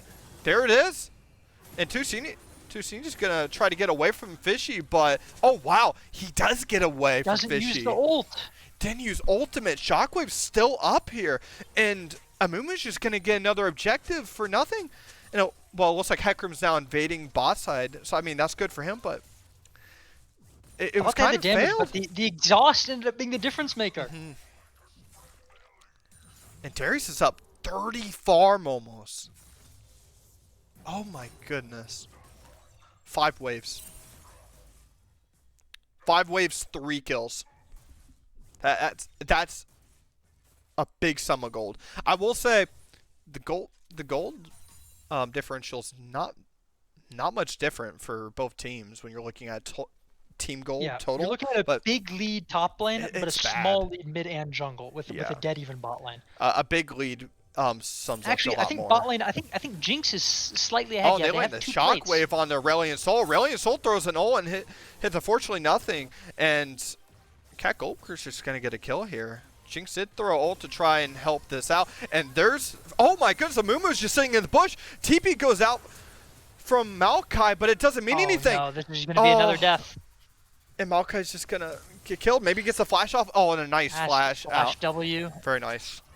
But you're gonna be losing top waves and plates off that. You're gonna lose the turret, I think. No, so Hecarim and Oriana are gonna go to top lane here, and Chao's just gonna try to hold down the fort. Darius gonna keep pushing forward. Should get a plate. They're swapping. Yeah. They're swapping the. Maybe not. Jinx and Seraphine are split. This is really bad. Strange to me. Yeah.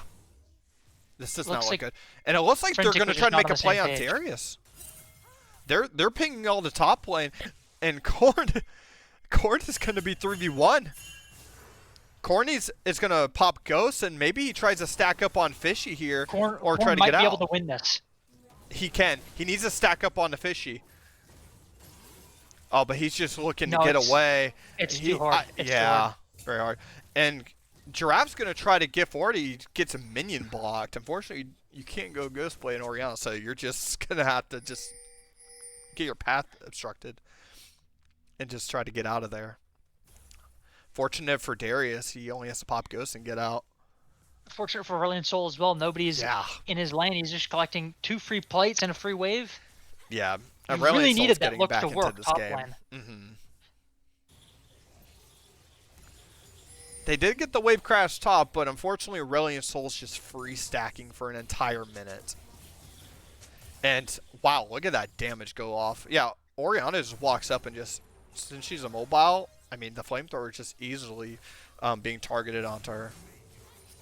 And this will start looking even Dragon worse Breath. once the Rylai's gets finished as well. No, absolutely. And Jacob's walking up, mogging on the Maokai. This Maokai is not doing too well. Still down 30 farm. And Aurelion Sol's going to ult forward, and the Shockwave misses, and Giraffe is going to maybe stay alive here. Oh, he goes out of mana yes. and goes a little too far with the W. Probably could have finished that with auto attacks if it was stopped. No, absolutely. Right on Oriana's But they head. do get 2 dragons. They're up an Air Drake and a oh, that's not Chemsoul, a Chemtech. And it looks like it's gonna be Hextech Soul. Yeah, I mean this is big. Game is looking kind of rough. It is. Dragon stacking is not something you would like. Generally, if you're picking Aurelion Sol, you're having to concede dragons. It's not like your character's not good at team fighting early at all. But yeah, they've managed to, without Aurelion's involvement at all, pick up 2 dragons this game. Yeah, it's really unfortunate to them. I will say, jungle is getting a lot of invading done. Fishy's doing a great job at counter jungling and getting some of these camps off of him. And is accumulating a 30 CS lead on his opposing jungler. Balling is going up top, and Fishy may be looking for a tower dive. They just got themselves in the middle of a 2v4. Seraphine's going to land ult on this, and there you go. They're just going to get absolutely pummeled on. And Frantic stays alive with 1 HP. He almost got traded, which would have been probably best case scenario for Tuna, but they walked up and just got completely just wrecked. They're going to get this top tier as well on the Jinx, and Jinx just going to start getting some gold on her. This is really good. Chao's Time laning against the bot lane actually got the opportunity to get some CS and absolutely get maybe to a state that you're able to lane into this Darius a little better. And he's looking for, and Amumu was looking for some counter jungle, but it looks like there's a couple fights going on. Maokai's going to pop the ult, and the fight in the river is going off. Fuger does get the ult flash. Fishy does ult. Aurelion Sol does have the empowered ultimate, but I don't think he's going to get it off, and Tushini's down, and Milio may be getting caught out here. Fishy's just chasing down, and he has Q up every half a second, and he's going to follow him with the E. And there goes Milio. You get a 2 for 0, and you get finding their way back into this game. You get full prio over that bot side jungle, and you're just going to keep counter jungling. Fishy's doing a great job at taking control over this game. Like, this is Gold leads now in Riftshark's favor, but they are behind on all 3 objectives. So I wouldn't say they're in the lead quite yet. They also, I mean, I don't want to say that one team skills better than the other, because Jinx is obviously great scaler, so is Aurelion Sol. It's kind of hard to see. It depends on how things play out, but of course, and Aurelion Sol's going to get rooted, but looks like nothing's going to come of it. Just going to handshake and part ways. But yeah, like I want to see how the Sky's Descend gets used. I'm also really excited to see it. It looks like he uses both ways, and and Fuger's up top lane, maybe looking for something onto Evan, and Evan's just going to be able to walk out, putting the traps down. And there's a TP going out for Maokai. It's going to be a 3v2 to start out, and it looks like the Million's coming out. You do get W, and Seraphine ult lands on 2 people. Jinx does get the ulti off. Amumu bandage tosses in, and he's just going to die. They're finding all the kills now. This lane assignment is not working out. Absolutely. And Tushini's going to get chased down, and he does E away, and the pole does go out, and it looks like he may be getting away. He still has Sky Descend if he needs to use it. It looks like Tushini looks is like going to live. He's fine. The concern is I don't think this Aurelion Sol wants to be in the side lane. No. I think that's why they're sending their bot lane top here. They also still haven't cracked the mid tower.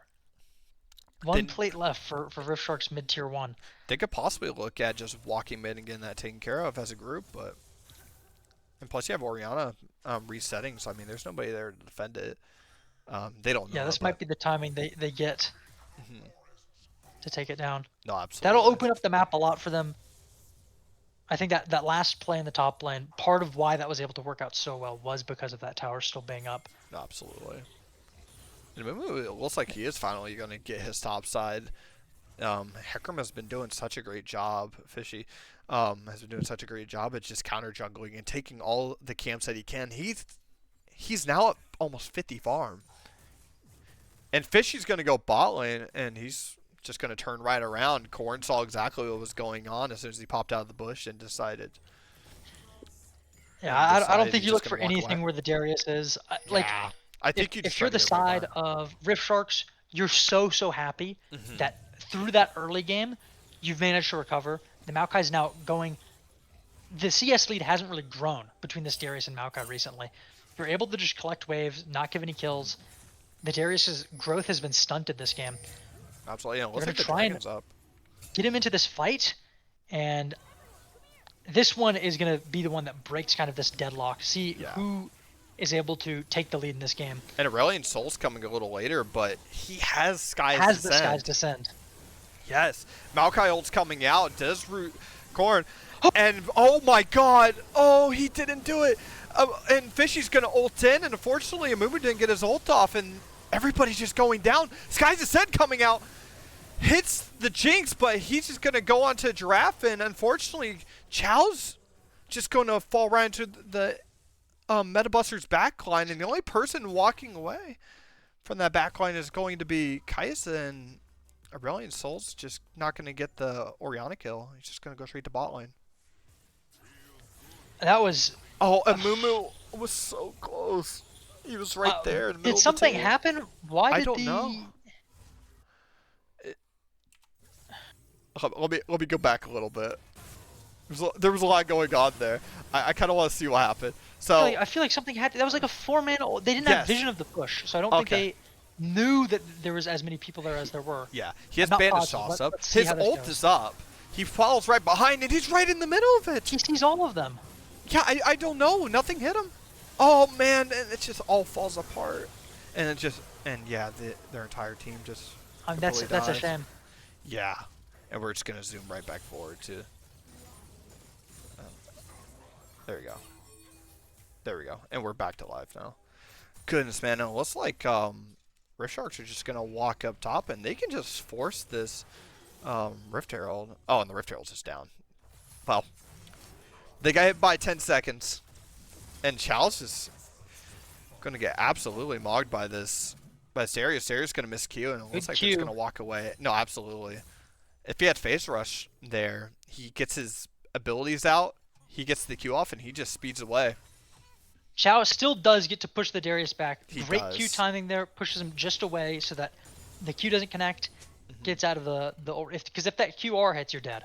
No, absolutely. So I think we're now starting to see kind of the mastery of this matchup come back. Yeah. I think it was rough for him early. Opts for the Radiance, by the way. That's it's really interesting. I guess maybe because of Kai'Sa, Mumu, Aurelion Sol, you got 3 AP champions, Kai'Sa being a hybrid, but also just helps you clear the wave. Yeah, unfortunately, Sunfire is kind of a dog shit item. Yeah. It got nerfed randomly. for like a long time, I was like, yeah, this Hollow Radiance item sucks, and the Sunfire item owns. And then they just swapped them. They nerfed one buff for the other. And Fishy's going to go bot to live for something. It's 3v1, and they're just going to land the Shockwave, and all 4 of them are down there. On my way peeing to the Baron, it looks like they're going to just try and start this up. Oh, and Jacob's going to get caught out, and he's gone. Fishy's going to land ult, and it's 2 for 0. They have full control over this, and he has no idea he's on vision. Amumu's on a ward. Oh, and a great job to get rid of that, and he's going to... And the Blast Cone's gone. He lands his ult, and Future's going to get caught out. They just need to walk out of here. Oh, no, you don't have... 3 back-to-back picks. Gotta get out of here. And Jinx is going to go. Buff. Great ult. And get out. You just need to get out of here. You're... He had no idea. Flash, doesn't know where the vision is. He does not. He saw he was getting auto-attacked. He didn't quite know where. And it looks like they're just going to get a free Baron here. It's the domino effect. One by one, they all go down. I mean, I think it's often hard for a bot pick to result in a Baron when you send your entire team there like that. But because it's the Darius, I guess I mean, I still think it was risky with just the Darius. But then they managed to pick up right after. They get the Milio and the Amumu, so... Oh, I don't know, just needed to be a little more cautious on the side of Metabusters there. I absolutely agree. I think once that's a Corn 5k down, gold lead. walk away. Objectives are evened out roughly. This next dragon is spawning, roughly, then they'll truly be evened out. But then this Baron is gonna give them a big window where they can push this gold lead. And it looks like they may just be giving it and going for a tier 2 top lane. I think they can double push here. This is a good call. I think yes. Making the cross-map decision is good. I will say, Darius is on vision and is known to be alone. This Darius can die if they send people, but they're just going to collect waves. Maybe Orianna is going to kite out this Darius kill, but Darius does have Ghost. And notably, Orianna doesn't. And the Shockwave goes out. Maokai is going to land his ult, and Korn's going to Ghost Flash out of there. He's going to go back to his turret. And... He's just going to get CC'd and die, unfortunately. They're going to get a tier 1 bot lane with this Baron, but they did trade the tier 2 top lane, so I mean, at least they got something for what was going on bot lane. You had to give it. You either need to push a wave or do nothing, and I think the best decision was to at least cut your losses a little bit. Yeah, good response from Metabusters going for the top turret. I really like seeing that. No, absolutely. There's Magi coming out. Very high-level gameplay. There it is. And the spell shield was picked up. It looks like... Gosh, I can't remember. I don't think this blasting wand is used to upgrade into Banshee's Veil. I think it's going to be the Verdant Barrier and the large rod. And Amumu's going to get caught out here, just flash out, but unfortunately he's going to die. And Fishy's in their back line. Jacob is under their turret dying. And Fishy's going to turn around and die there. He's going to get pulled right into the Darius. And Tuna does get the trade. And it looks like the tier 2 mid's going to go out. And it's a 4 for 2. 4 for 3? Or 3 for 1. Math is hard today. There's so much going on there. I see Ford 2 up. But they're just going to grab inhib with this Baron, and it looks like probably best play is to walk away here, get a reset, stay ahead, and it looks like they're going to go for this tier 2, which is also they definitely get to close out this tower. Yeah, they're maximizing. I think there's a world you could split them up, get the top and the bot, but that's a little riskier. They're just going for the safe play. Well, that tier 2 bot is on 5 plays, so it probably would have been almost impossible to get it. And it looks like they're going to make a play for this red buff here, and Amumu may want to go look for his bot side before Fishy claims it once again. They're down 800. Sorry, yeah, 800 gold here. I mean, how do you get back into this game as Metabusters when your back's against the wall right here? You're up 1-0, and Amumu's going to get caught out. Oh maybe. No! He walks away. Okay. Okay. Versharks also decides don't check the bush. I was gonna say that could be a disaster. It could have very much been. Any side walking up too far could have been. It could have been bad. So they just need good trigger discipline here. Take the right fights. Yeah. They have now a pretty dominant lead, and yeah, the blasting one did go to a void staff. Makes perfect sense. And it looks like the Banshees is an item gain that a little bit of vision back. Doesn't really need to get upgraded. Just and the Shockwave goes out on Tuna, and he's just gonna go down. 24 Magi stacks. Yeah. And Aurelion Soul's just stiff-arming this Orianna, and Fishy's just gonna go in with the ult. Seraphine's gonna follow up with her ult, but unfortunately it looks like they're only gonna get, and they don't even get Aurelion Soul. The Sky's Ascend goes out, and Amumu goes out to get the reset. Oh my goodness. And that's 2 kills onto Jinx. That could be game, I think. I don't know if Aurelion Soul is able to defend against this. They have 2 supers in the mid wave. They could just walk mid and go spawning very soon. This might just be another inhib. Yes. I think just one more inhib, go back. You have the Baron spawning. Just play it safe. You probably could go in that game, but I think it's a lot better just to hold, like you Yeah, say, no, hold the they don't have trigger the on damage. that. They went for bot lane instead of just rushing straight to mid. Yeah, yeah, you didn't have much time there. This side Small window. inhib though should make it really hard for Baron to be contested. You Yeah, can kind of tease out the Baron, try and force the Darius TP, and then just back up from there. I think this timing is really nice. I'm expecting Rift Sharks to set up for the Baron. I don't think they super need the Dragon, but Dragon's up in 30 maybe seconds, the so they idea can go for soul is point. they can get the Dragon without the Metabusters being able to take the Baron in I time. agree. And I think they could just go for both. They can burst this dragon down Yeah, and if just they go get straight this one first, across. they can make it to Baron in time. The waves are too bad for Metabusters to be able to try and burst the Baron down. And after such a great early game, Darius just goes from 3-0 to 3-4. He still is up 30, like 25 farm, but this Maokai, man, has a lot more value right now in this game. You're just getting Yeah. kited away as Darius, and you just can't get on top of anybody. They're going to take the Hextech Drake, and now they're on Soul Point. And they're just going to go straight to Orion Baron has and no maybe look to TP, march down needs to mid. start moving over. Yes. Metabusters won't be able to capitalize on it though. This double inhib is just so hard to ever contest an objective against. And they see I will all say that five. they are prepping for this last fight. Seeker's Arm Guard on the side of Aurelion Sol and Kaisa should be able to make a difference in making sure Jinx doesn't kind of keep resetting and take over the fight. But man, 25 stack Magi is so much AP, Yeah. and you have this Hecarim who's just able to deliver the bomb wherever you need it to be. And Tuna's Can be just trying to dodged get a out little bit by of farm the left too. Zhonya's, but I don't know if you win the fight after. Yeah. Unless things start looking really good for you in some other aspect And of as the you can fight. see, yeah, they have two Seekers on the side of Metabusters. My eyes are on Amumu here for this engage.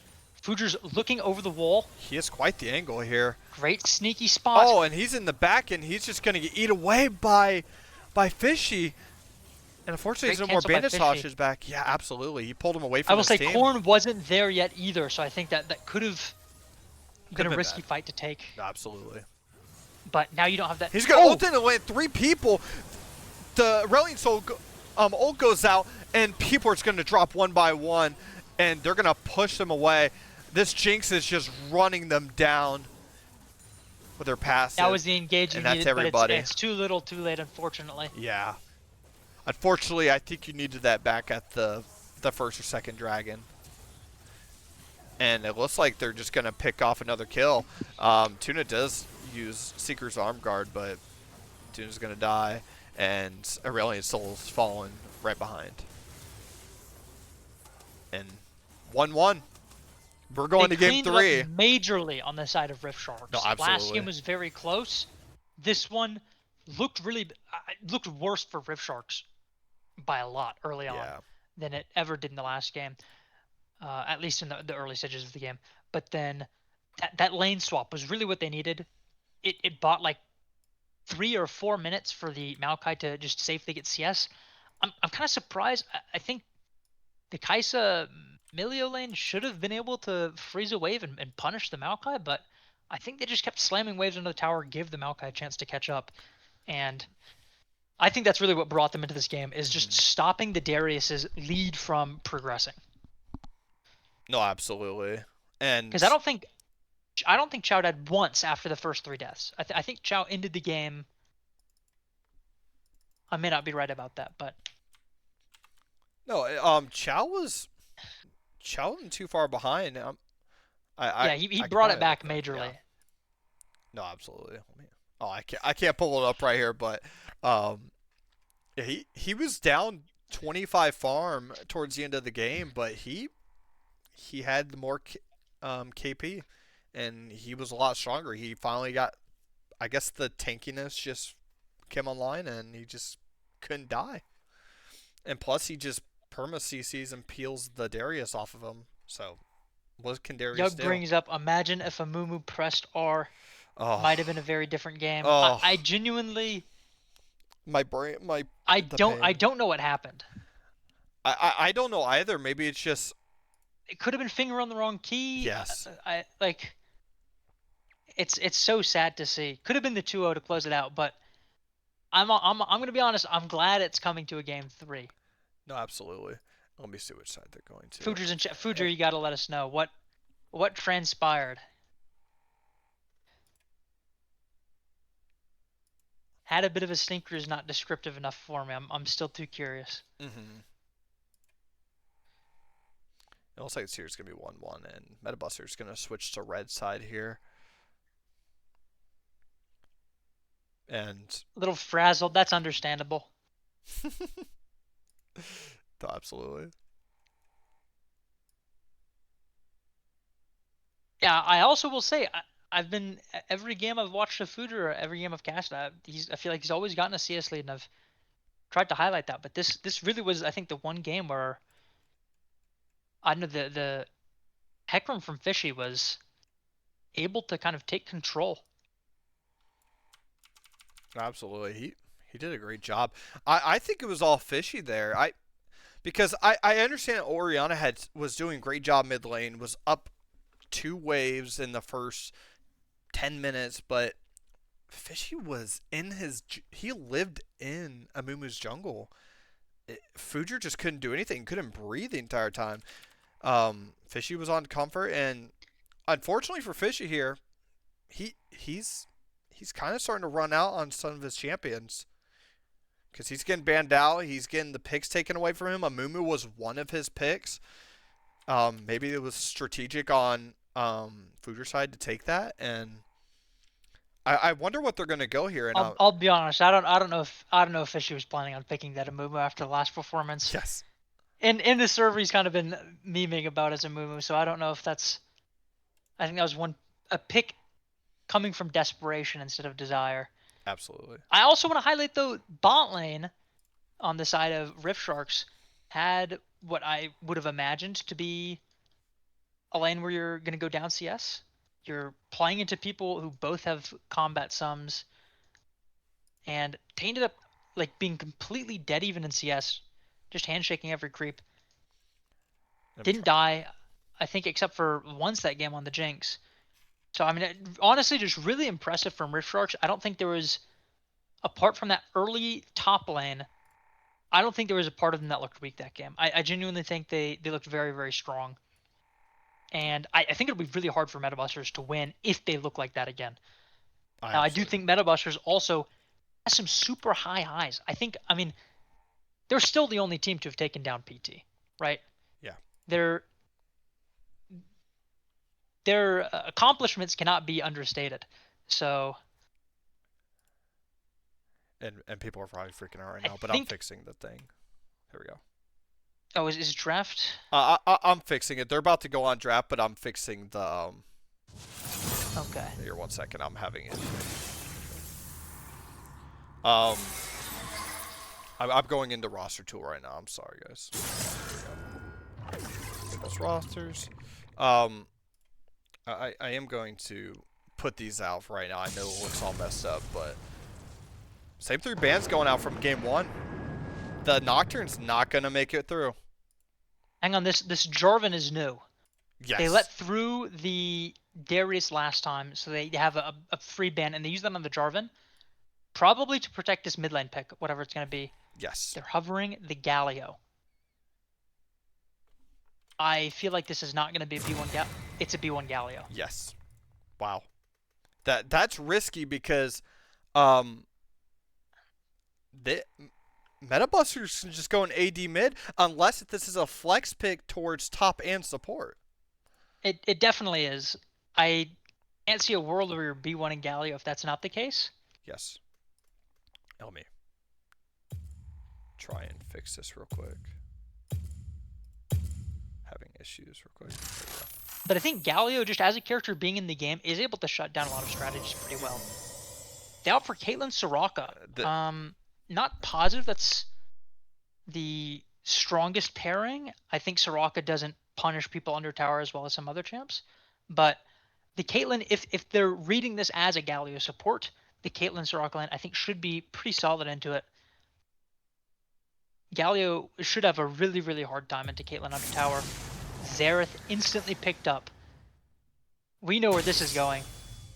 And then Talon jungle. Okay, I think I see what's happening here. I had to play against Talon, Shin. Talon just going invisible and bringing a nuclear Hmm. bomb onto my head with the Shin taunt. I think the exact Absolutely. same thing is going to be happening with the Talon Galio. Talon is just going to be able to facilitate Galio engages, and if you're meta busters, you got to pick something that can try and stop that. I don't think Set can. Talon's going to be invisible, so you won't be able to ult him. This is going to be really interesting to see. Yeah. I also think, yeah, I mean, I do think now though the risk of this Galio pick is coming through.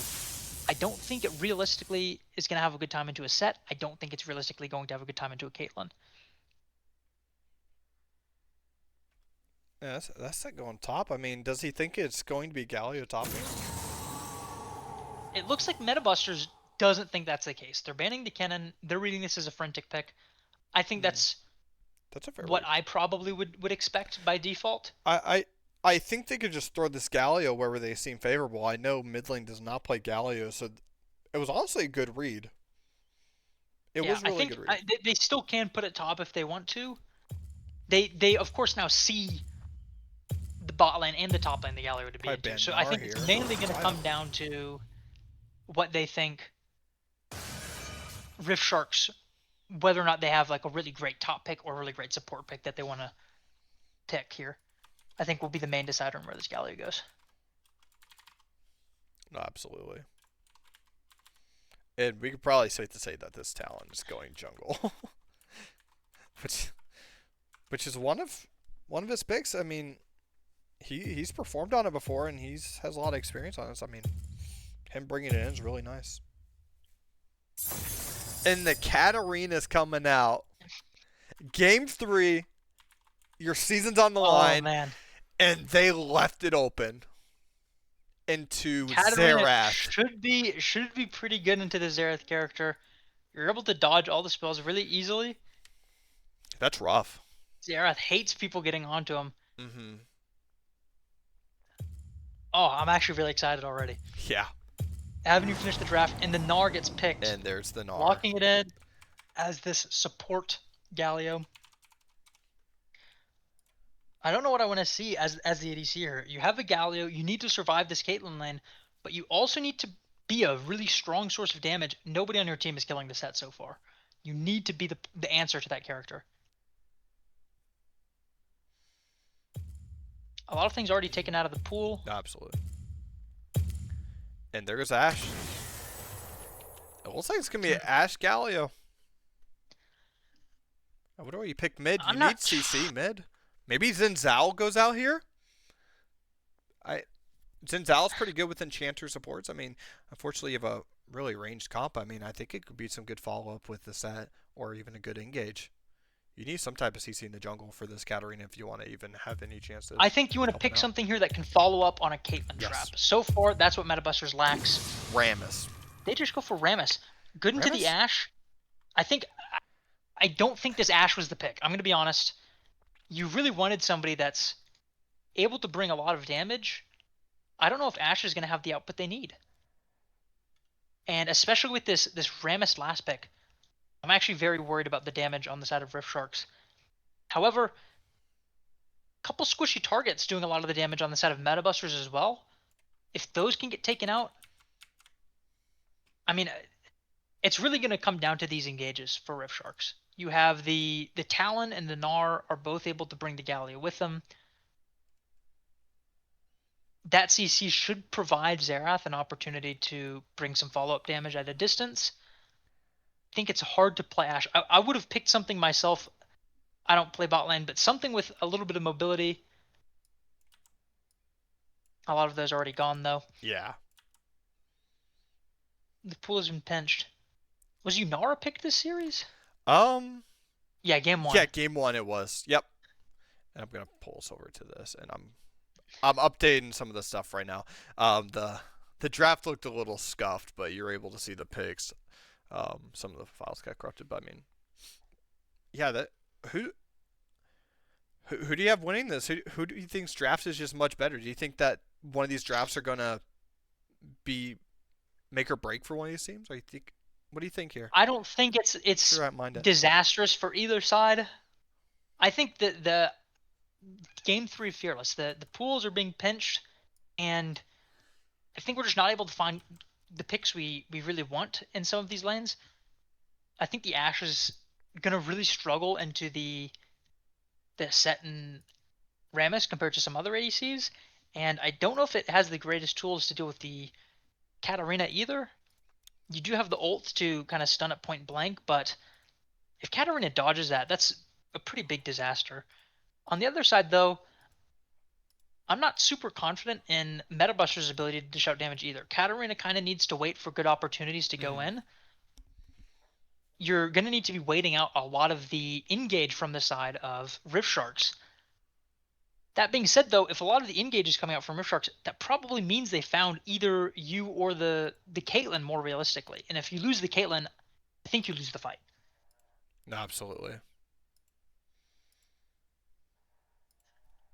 I know. A lot of exciting characters to watch, I'm going to be honest. No, I absolutely agree. I'm really excited to see what happens. When's the last time the Katarina was picked in the season? Oh I goodness, think it I, came I out don't, really early on.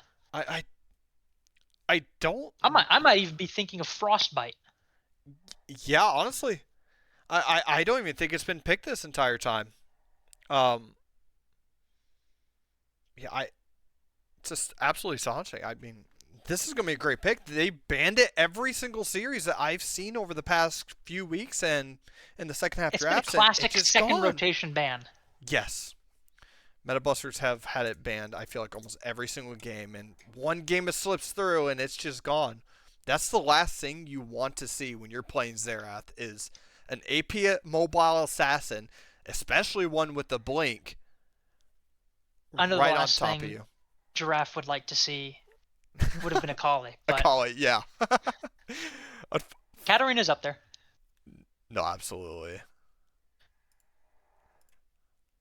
Which I haven't played Katarina in years myself. I know that a lot of people like different builds. There's some that opt for some more tanky items, some go more AD on hit, some go full AP. I'm kind of curious what people are going to opt for in this game. What Tusini likes with the rest of his team. He is basically solo AP. Rammus has magic damage, but that's not really going to be the thing that causes people to buy him more. yeah, I Might maybe the actually taunt, be but what causes a scimitar to be bought for the Ashe. yeah, QSS could be picked up for Evan here.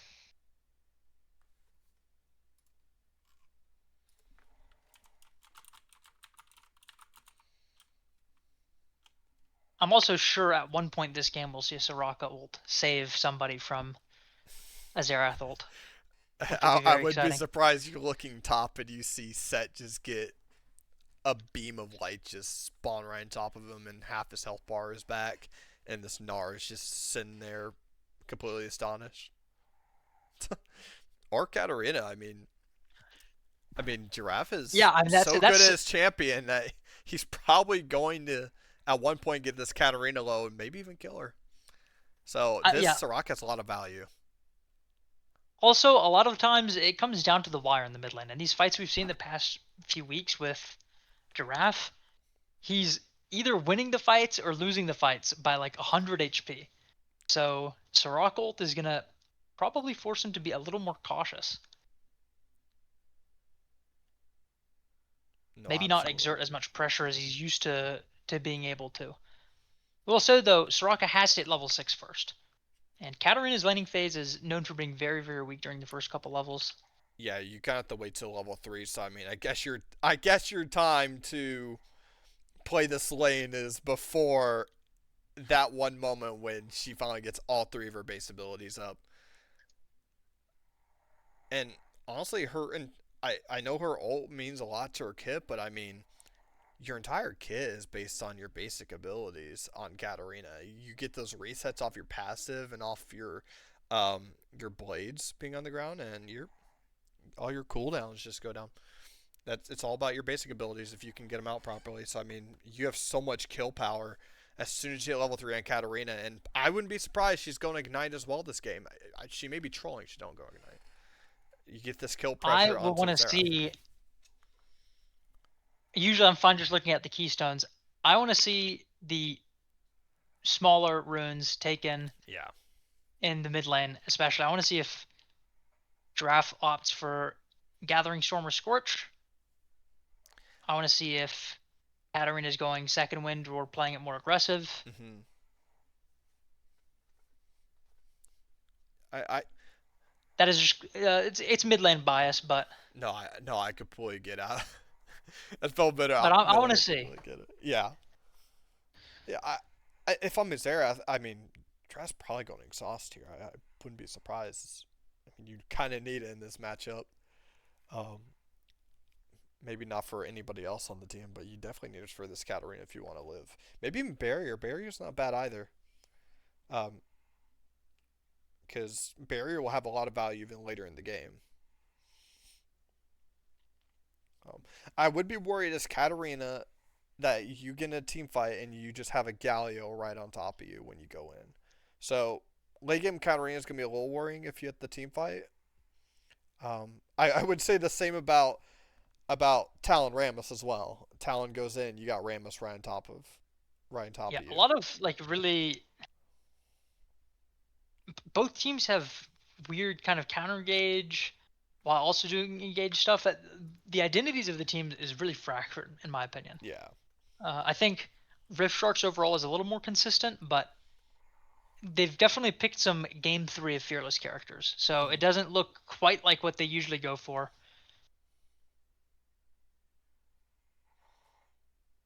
Absolutely. We'll say we're just under a minute till we get into the game. You can keep entertaining them. I need something to drink real quick because I'm already like about to. I'm getting hoarse right now just talking because those last two games Rookie were absolute mistake not bangers. having a big old thing of water next to you while you're Yeah, casting. rookie mistake. It's like rookie mistake as well. Also just working on all the software as well. So just completely forgetting all I this. still haven't done that. I'm sure when It's it's my awesome. time to do that for the first time, I'll fumble it as well. Shout out to Dean, man. Did a fantastic job. Oh my gosh. 10 seconds. Let me run. There's water around the corner.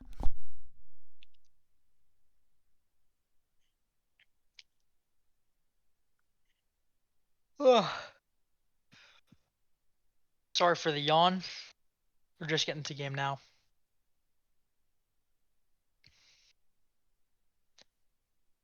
I'm seeing in chat Here a we lot of go. people favoring Meta Busters. I favor Meta Busters too. They have a really nice draft. I mean they're cheering for him. They're hoping they win. I like a good underdog story because we haven't seen much of it this entire time. Dean brought up if you just look at the seedings in the matches and playoffs, Meta Busters actually almost looks like the better team coming to this. So I don't know if it's Yeah.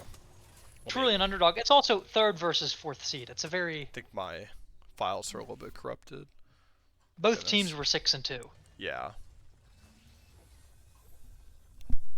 1 second. Katarina opts for D Shield. Xerath opts for Barrier. Oh shoot. Fishy is Zerg rushing on the Talon. Yeah. Oh, and they cleared the ward. That's very, very rough. Double range is able to just clear that ward out, even though they placed it pretty early. There you go. All right, hate to ask, can you peek over at these mid runes for me? Oh, there we go. Yeah, absolutely. Let me hop over to mid lane real quick. There we go. How do I do this? We have We the do little have arrow Arcane above the Combo. summoner spell. There you go. That's That is not it. that should be it. That's it. There we go. Okay, Gathering Storm, double mana rune, and Katarina has wind for the D shield, so I'd expect second wind. Yes. Doesn't have second wind. Has coup de grace and triumph. So yeah, playing for the more aggressive, scaling, team fighty kind of play style. Yeah. I but mean, does opt for the he's definitely gonna get poked out. But I mean, oh wow, and Cat Gulker's just gonna land an E there, but it looks like he's gonna pop his barrier great nice and barrier. early. He's gonna barrier the electrocute. That wasn't bad. I Yeah, mean, you're not gonna use it for a bit. I mean, pretty good. Oh, and he misses the E going out, and Tushini's just going to chunk this is out this Tusini's Zerath. getting a pretty big lead to emerge in this lane so far in terms of HP totals. Meanwhile, bot lane, Evan's low on the Katarina or on the Ashe. Sorry. Absolutely.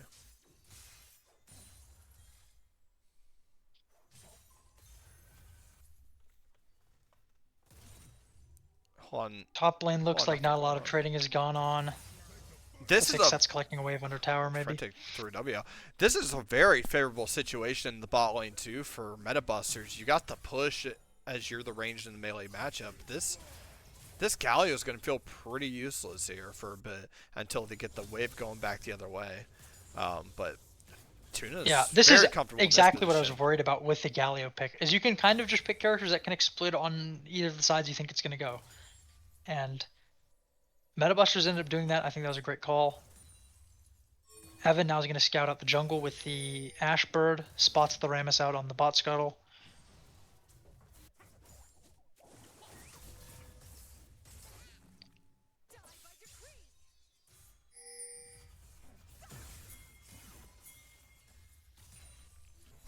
Katarina might be in some trouble Yeah, to Katarina's tank the gonna be in a tower little bit of shot. trouble Talons now. here.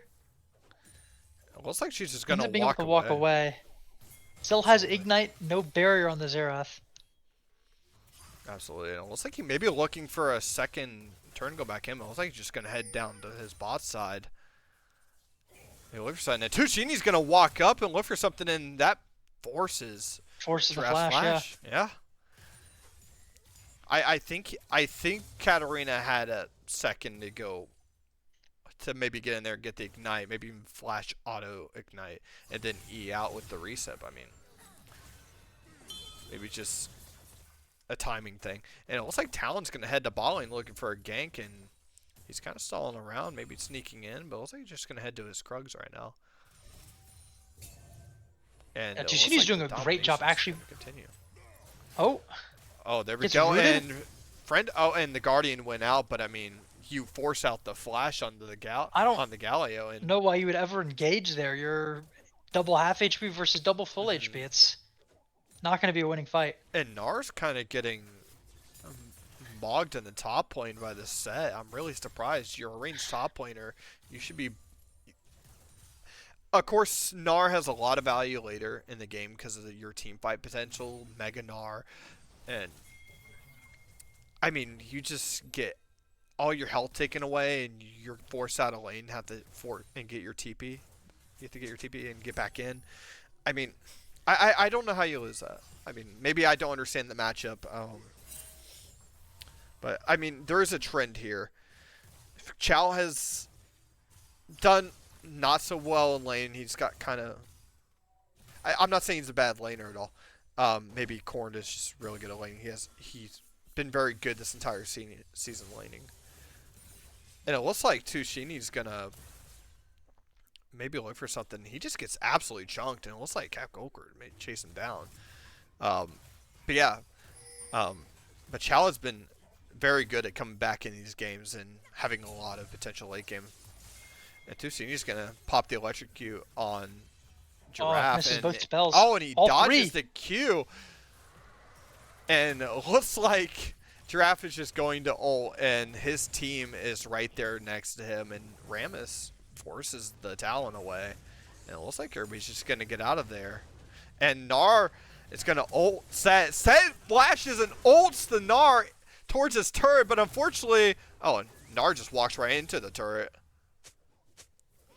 And it looks like he's going to pop flash, and they're just going to lose all their health. We just may see one of these people kill each other here.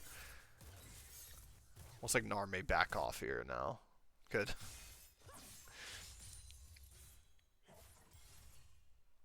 Because there's just a lot going on. I like the flash ult top lane, but it's just unfortunate.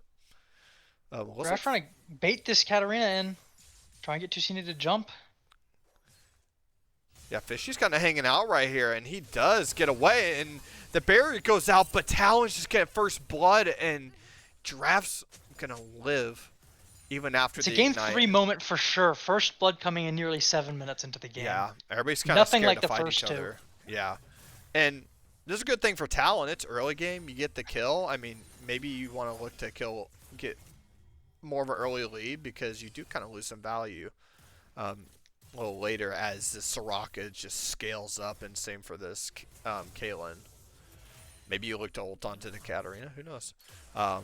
Looks like Tuna is going to ult maybe for some damage onto Evan, but Evan's just going to get his bodyguard stand right in front of him, and they're going to pop the Guardian and not take much damage.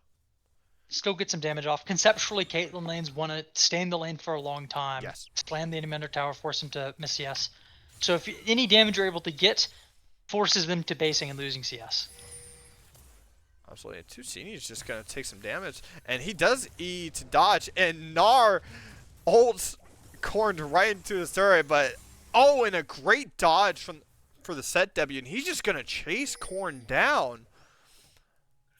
They're just going to walk away from each other. Wow. Really makes it Gnar pretty fast in lane. Absolutely. I'm glad that Chow was able to stay on comfort this entire time. Giraffe does land the E on the Tusini, and he's going to ult. He'll look for the kill. And he's going to miss skill shots. Couple ults and then the Q. It would have good been movement from Tusini. Metabuster is looking good here. But they are down that kill. They're down 1,000 gold. And it looks like Tusini may go down. The Soraka, like you said, saves his life. Fantastic. And Rammus comes in, gets E'd by Xerath. And he just has to turn around after his ult's been wasted. And he's going to take the entire wave from Katarina. Looks like they're more wary the jungle of this tax has never been so worse. Talon's leaving now while... and Katarina's just going to walk up. He does get E'd, but... And Rammus is there. He's going to maybe force Talon off. And it looks like... Fishy left right as Giraffe went in to stop the Rammus from clearing the ward. Absolutely. Just get chunked out. Get his flash force up. I mean, he has barrier coming up, so, I mean, he has some other form of defenses. And same deal again. He... Tuna's going to ult for a little bit of damage onto their AD carry. Does get blocked again. But there's a lot of value 20 CS in and Guardian. 2-plate lead. Yeah. It's really good. This is what you expect when you see Caitlyn lanes. Yes. Siege. Especially when you're picking something like a Galio that has no threat onto it and basically is just an HP bar. Absolutely. And Talon's going to get this scuttle here. Rammus is just now getting to his top side. And Scuttle's down for blue side, and the grubs are up. And it looks like blue side's just going to get them for free.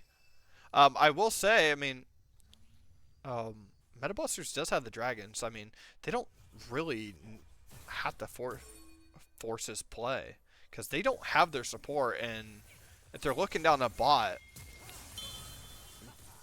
Rift support isn't there either.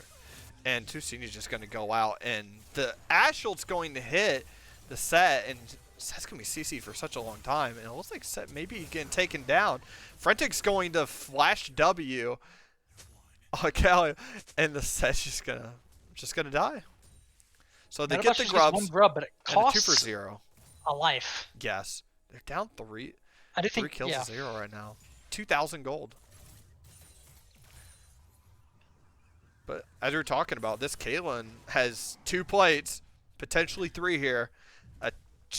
A 20, 25. Could we see the gold CS differences? Because I don't think the CS tells the full story here in terms of the gold differences. No, it's 600 for the Caitlyn. Oh my word, 800 for the Xerath. Talon 1,000 and then, gold. Talon has 1,000. So and then 600 for the Gnar. So we're seeing where the gold 300 for the Galio just off that one kill that was just taken top lane. That's where we're seeing this kind of 2k gold lead. The Caitlyn's doing a good job getting the lead bot, but Evan does a good job just sitting under tower by himself while Galio makes that roam happen. It looks like Galen is gonna get the ult off that time. It's gonna get a lot of damage on this Ashe. I mean, they're just owning bot lane right now. They're doing good. Hopefully it pays off. I mean, Fishy's gonna sneak this dragon. I mean, now they have full prio. They're just gonna take it outright. So that's 2 objectives over to Rift Sharks. They're up 3 kills to 0. I mean, if you're Meta Busters, I mean, it's not. I think it's a little too early for damage control, but I do think you need to It's still play anyone's little game. better. Yeah, it's still anyone's game. I will say though, I think this kind of more slow, methodical play, only 3 kills so far, focusing on the objectives, not taking unnecessary risks. I feel like it only happens in the server around game 3. Oh, Oh, and he's gonna Engage pop coming the out. barrier. Fishy's here though. Great job. Fishy's gonna get there, but oh my goodness, Katarina's just gonna die. And Gnar with the great Can't jump movement, in on he's that. gonna Can't jump in on Q, and he's gonna take down the Talon and get the shutdown. I mean, that was. Great. I guess didn't know great how that pickup. Q into Q interaction worked. It's Meanwhile, unstoppable. the Gallia Rome, Ashe is getting punished for it. I think it takes over. Yeah. Gets zoned off the wave. Yeah, you had to wait for Evan's gonna have to wait for his Galley to get I'm back, loving the which way does. that Stav and Jacob are actually making use of this Caitlyn lane. Yeah, they're owning right I now. honestly feel like I haven't seen nearly enough punishment coming through when you're playing the winning lane. I feel like people aren't exerting their strength enough. No, Oftentimes. I agree. I was gonna say though, this slow methodical play usually only comes out in game 3. I feel like teams would do a lot better if they kind of just played this way from the beginning. I think in general people just coin flip a lot and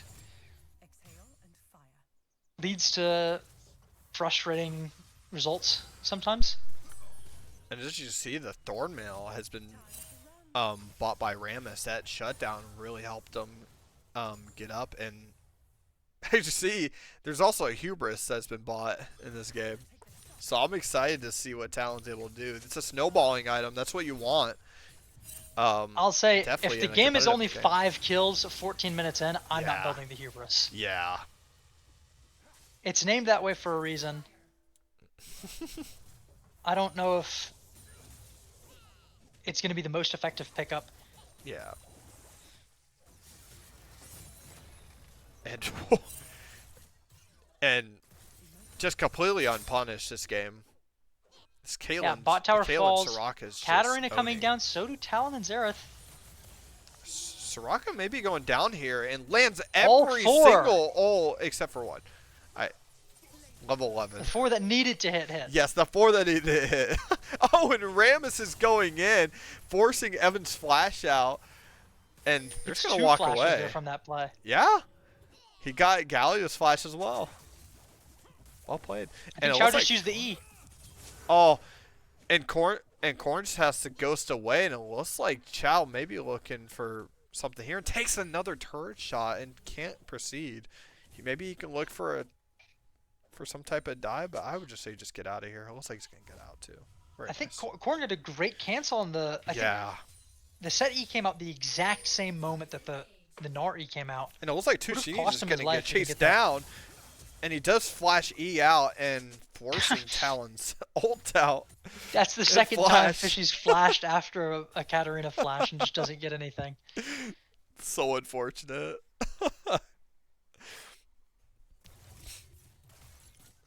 Man, this Rammus is gonna be dangerous this game, because Set was able to manage this lane very well to where he's not going to get completely bullied. He is down 20 farm, but I mean he's only down 1 kill, and it's because of a gank. And it looks like he is gonna fight here, but Mega Gnar is coming up, and we're kind of panning back and forth, but it looks like nothing's gonna come of it. Corn does lose quite a little bit of his HP. Yeah, just a little bit of action. And he does Xerath E got the win on forward her. and ult, and Set fully stacked grit and ults Talon into his turret, and maybe he gets the. Does he get the kill? No, the Nope. last turret shot does not go off, and this Gnar's gonna get the turret. I take back everything I said. Snar's now bullying with a lot of help from his jungler, but I mean, it's still really good to help top lane here. Get further ahead. Kind of just break this lane wide open. And Sad's a lot of value later. Katarina's 0-3, unfortunately, so it's hard for Katarina to get back in the game, but she will have some value later once she gets some more items and farms up. But your last line at the moment is Caitlyn, and the ult goes out, and they found out it was Ashe. And Xerath is throwing the ult out, but I don't know who's hitting right now. And it looks like Caitlyn was getting hit by it, but Soraka just kind of throws some massive heals out. This Moonstone has so much value.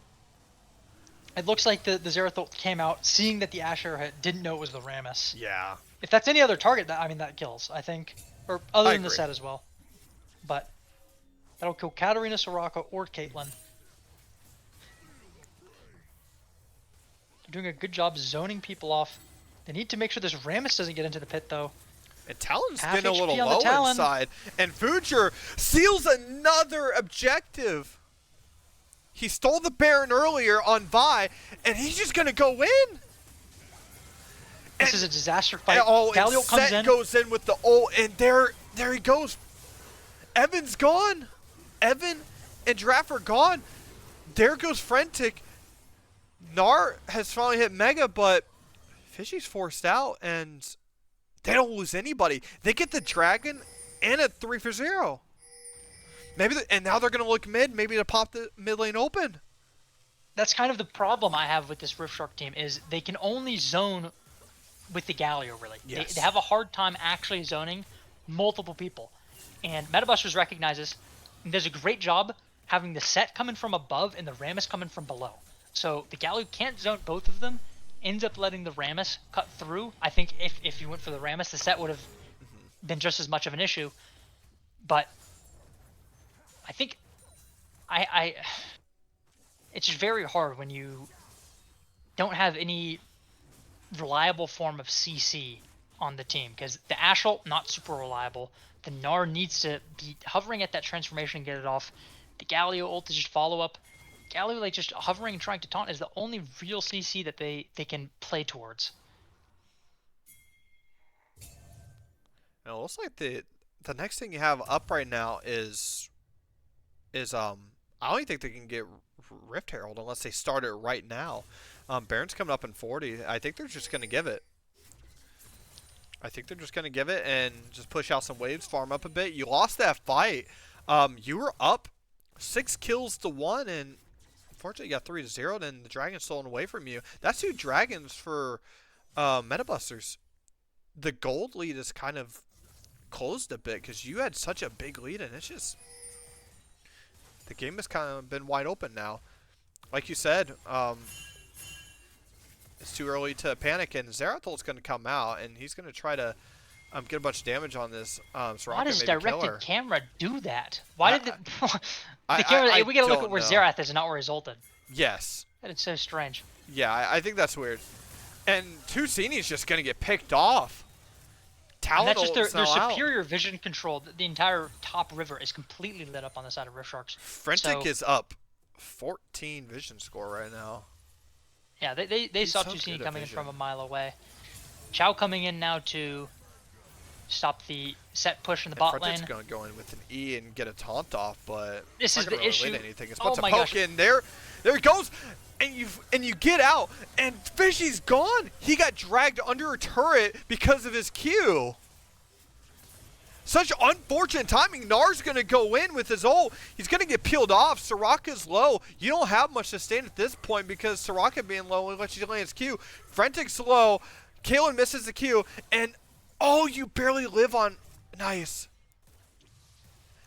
And Future just barely going to live because of Jacob. Jacob just had just enough health to keep him alive, and well played. And I feel so bad for Fishy. To bring him in. Oh, and Chow maybe in a bit of issue. Yeah, just a little bit. Fine. Gets poked out, and did you see that? My issue with the Ashe pick is Ashe was full hitting the Rammus, but she's gonna kill herself before she kills the Rammus. She's just not nearly enough damage to this guy. I need to see some uh, armor pen. Otherwise, this Rammus is going to be completely ballooned out of control. Already, I think this Rammus is too much of an issue. Yeah, a Mortal Minder is necessary here this game. You really need it. You need to deal with this Soraka healing this game. It's going to be hard, but the Grievous Wounds are going to mitigate it so much. I mean, Ashe is like one of the worst You need the characters armor into this pin. Rammus champ. I agree. Yeah, I you're don't know if immobile.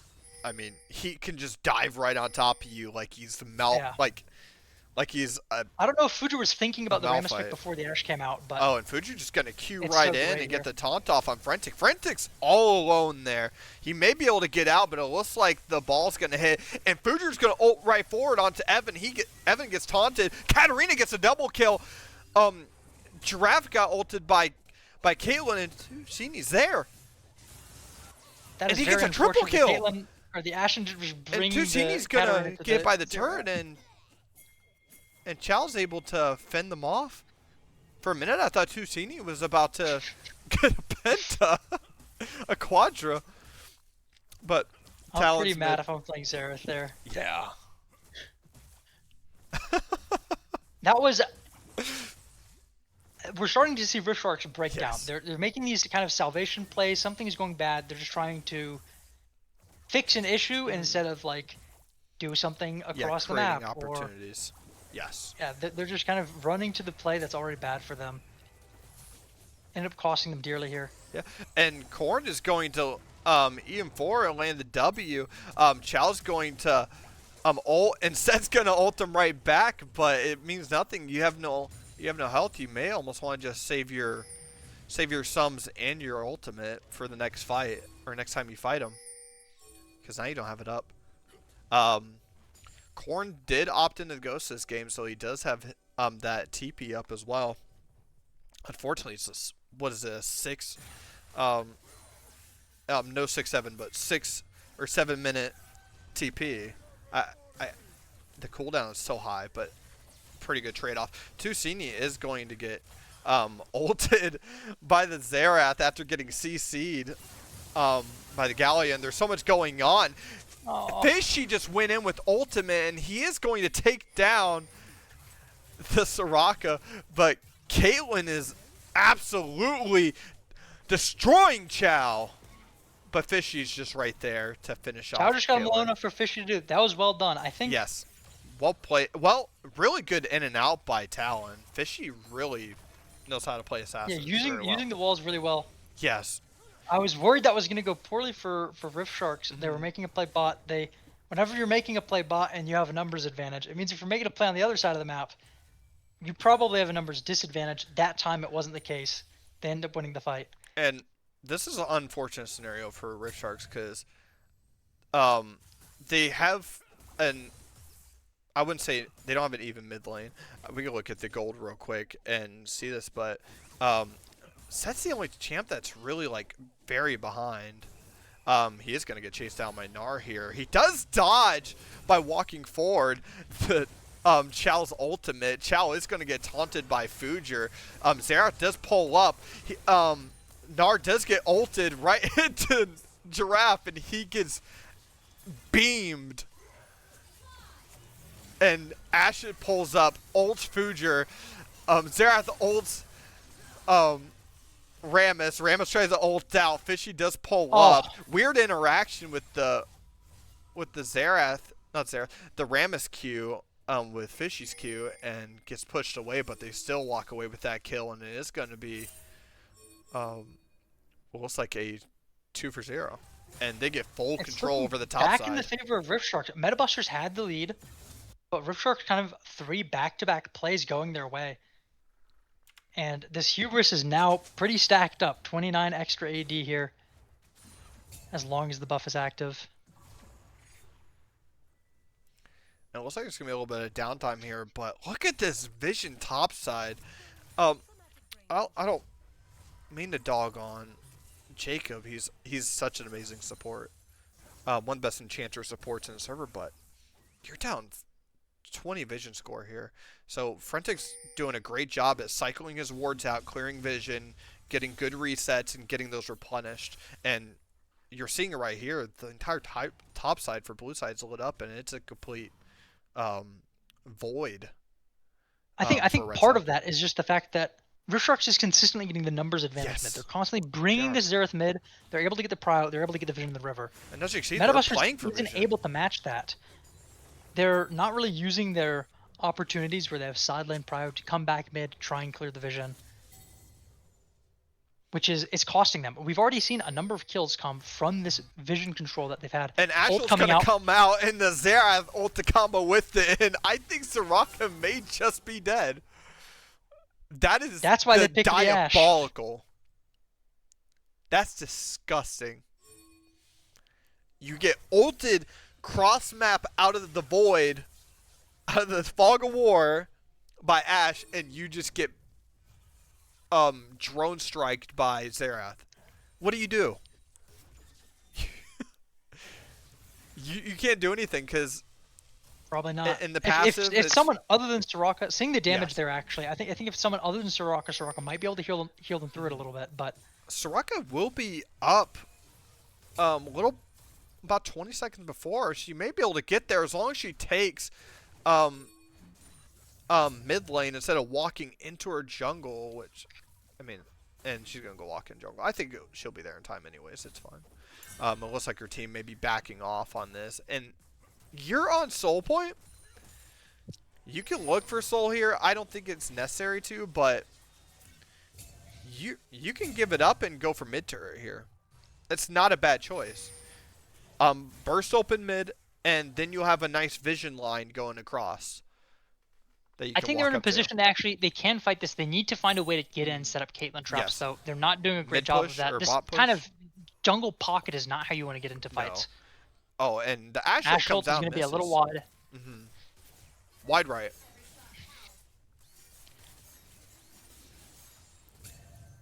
And they're going to clear the scuttle and get all the vision off. And Xerath's going to ult and try to hit anybody he can. He gets hit with the taunt, and the Caitlyn ult finishes him off.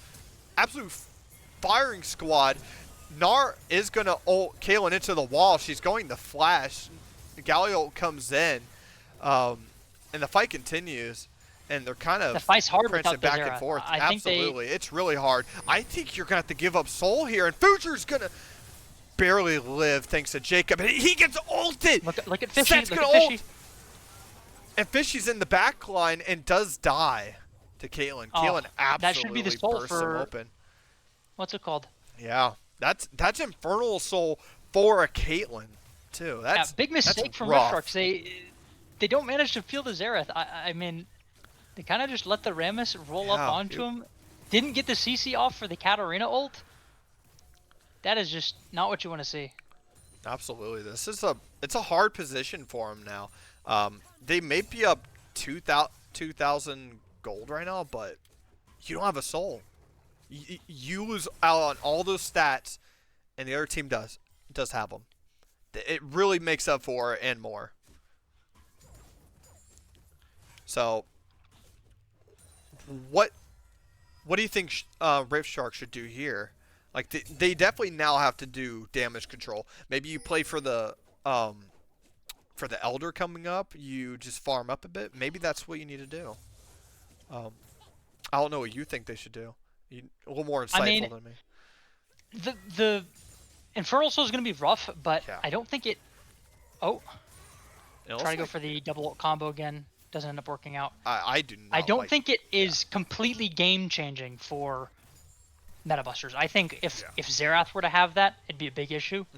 But I think the way that Metabusters wants to play fights, it'll be a numbers advantage. They'll have more damage than they did previously, but I don't think it is unplayable for Rift Sharks. I still think if they play the fights they want to, which is at range, not letting Metabusters get the damage off that they want to, I think it's still doable. No, this next Baron, though, if Metabusters gets their hands on it, I do think that will spell the end of Rift Sharks during this Scrim Zone season. Yeah.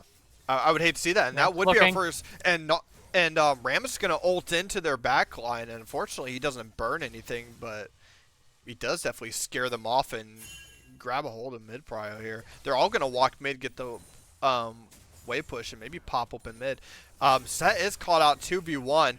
Gnar is about to go mega, and Korn gets ulted into the wall, and he's gone. But Metabusters are gonna get this mid turret and get mid push here. So I mean, it's not great. Luckily, it's not on a champion that's fed and that you need to be there at the fight. You do want Set at the fight. He was a deal breaker last time, but he's the only one with TP on the side of Metabusters. Yeah, you need to stall now. We'll be able to get back in a little sooner.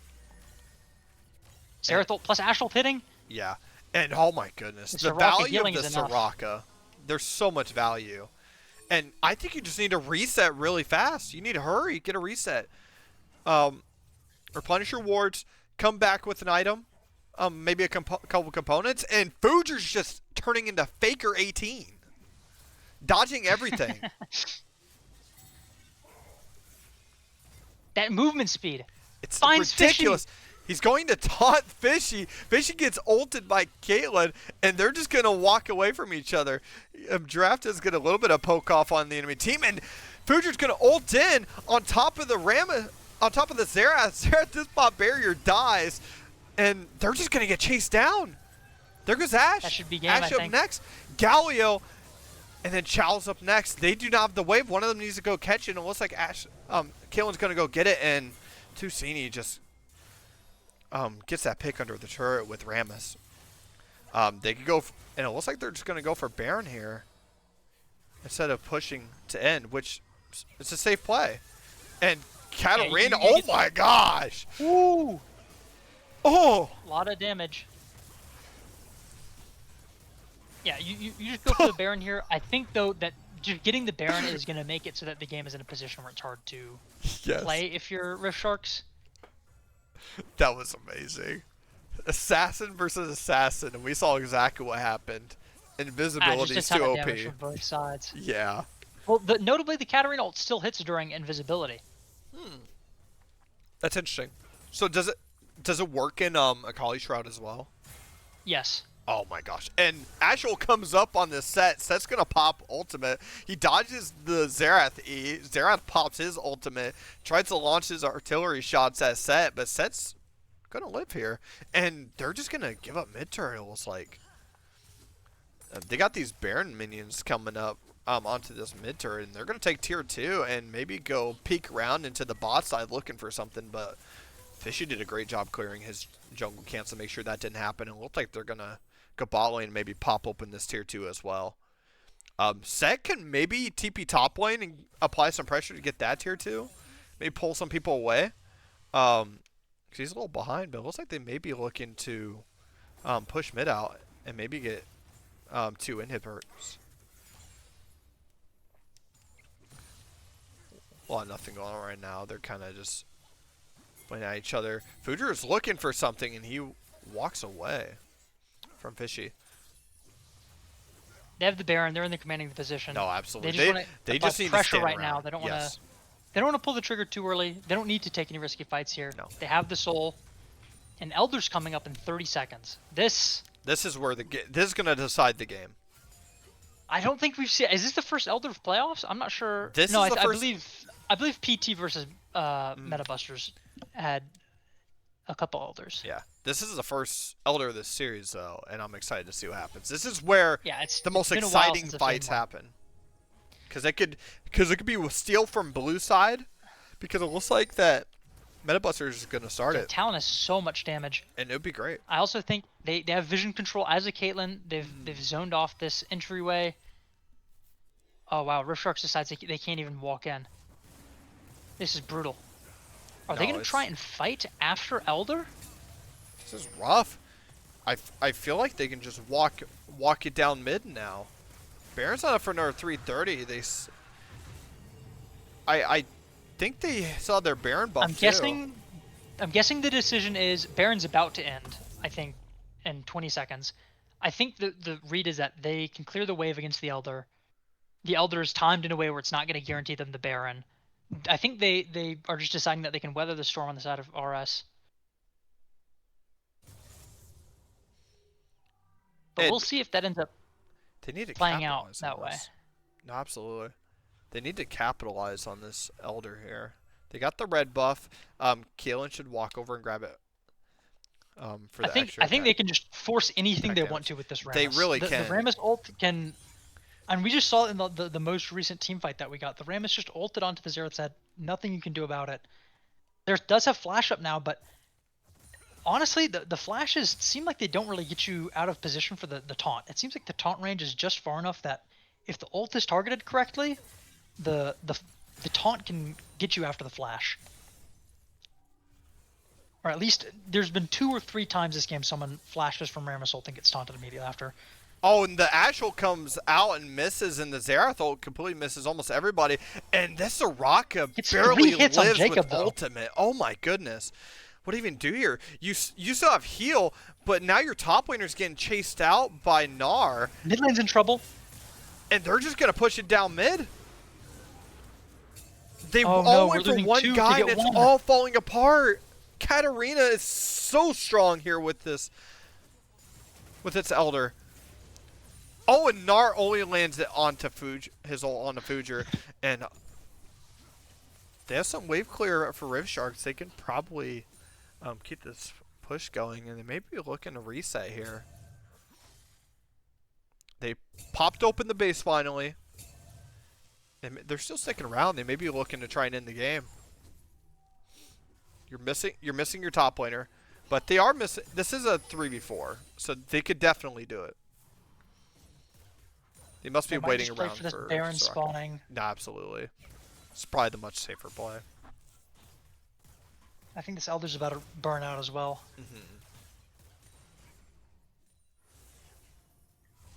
And they're going to get a reset off here, and Jacob's going to drop his wards down, and he's just going to reset and get more. Good job for him. They're definitely taking control of this top side vision right now. Doing a great job with that. Tusini is going to get this bot wave pushed out, and he's going to get a reset and join his team. Likely. There we go. Maybe a little late. I wonder if this is is completed Zanya's. You'll be fine. They have so much control in the mid lane, I don't think they need to start it immediately. Yeah, I wouldn't worry about it. I'm sure he's fine. Fishy's kind of hanging around looking for somebody, maybe even Soraka. Tuna does have that GA now, so he can't just be bursted. And it did a little bit of damage too. But yeah, right on his head. Like, actually just blew his skull off. He took so much damage from that. I mean, he's having to base. He's having to base and fill up HP. He's not comfortable going into this fight missing that much. Yeah. And they can probably just force this. I don't think Rift Sharks really have any say in what happens to this Baron. They just need to get vision around their base and prepare for the worst. I mean, they're truly just deciding that it doesn't matter what objective they get, they're going to weather the storm. This is the second Baron they've seen since getting into this kind of position. They've seen an Elder. They will have a hard time clearing the minions, but I think they're just going to say, we have the kind of damage to kill people we need to. We're going to play the fight well. Plus you have the we'll see if it ends up working out. Fishy has a flank. She has a nasty Metabusters flank. don't know.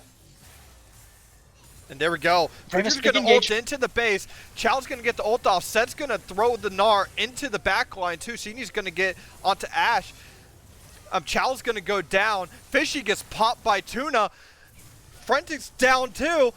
Xerath got ult. That's your scam. Triple kill for Tuna. And Metabusters are going to win this. The first upset Sharks have been eliminated. The first upset of the playoffs. And the Rift Sharks, after high hopes for this season, unfortunately it all falls apart. That was a really interesting series. We saw a lot of action in the first 2 games, but in Game 3, they really brought it together, played it tight in that Game 3. And everyone's saying Fuja. I think Fuja played tremendously in that series. I think Game 1 was a little rougher than we've seen sometimes in terms of Game 2, sorry, in terms of the CS. But then that Rammus performance was something else. I'd also love to highlight the bot lane performance. Stav and Jacob had, I think, just this entire series, pretty good lane performances. The game 1 and 3 were obviously highlights. Game 2 they went dead even, so nothing to really write home about.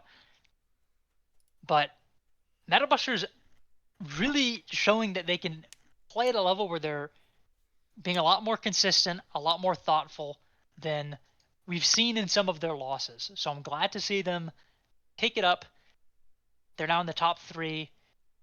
I feel like I have a decent chance at playing against them either in lower bracket or in the finals. I feel like they've, if I win tomorrow, there's a good chance that they'll beat PT because they're the only team that's beaten them Yes, before. So I think Metabusters is looking great for the season 11 I agree. lower bracket finals. They're locked in for it. I can't wait. I hope I get to cash that one. That'd That'd be be great. that'd be a thrill. That'd be a banger. And Fuger key player for this series, and he was the key player. Showing why he was selected. Yeah. He was showing why he has 5 MVPs in the regular season and why he should have been first team jungler. Why he should have been selected for all this. He showed everybody what he was made of, and honestly, if he's listening right now, we need him to come in here. I'd love to talk to Fujer again.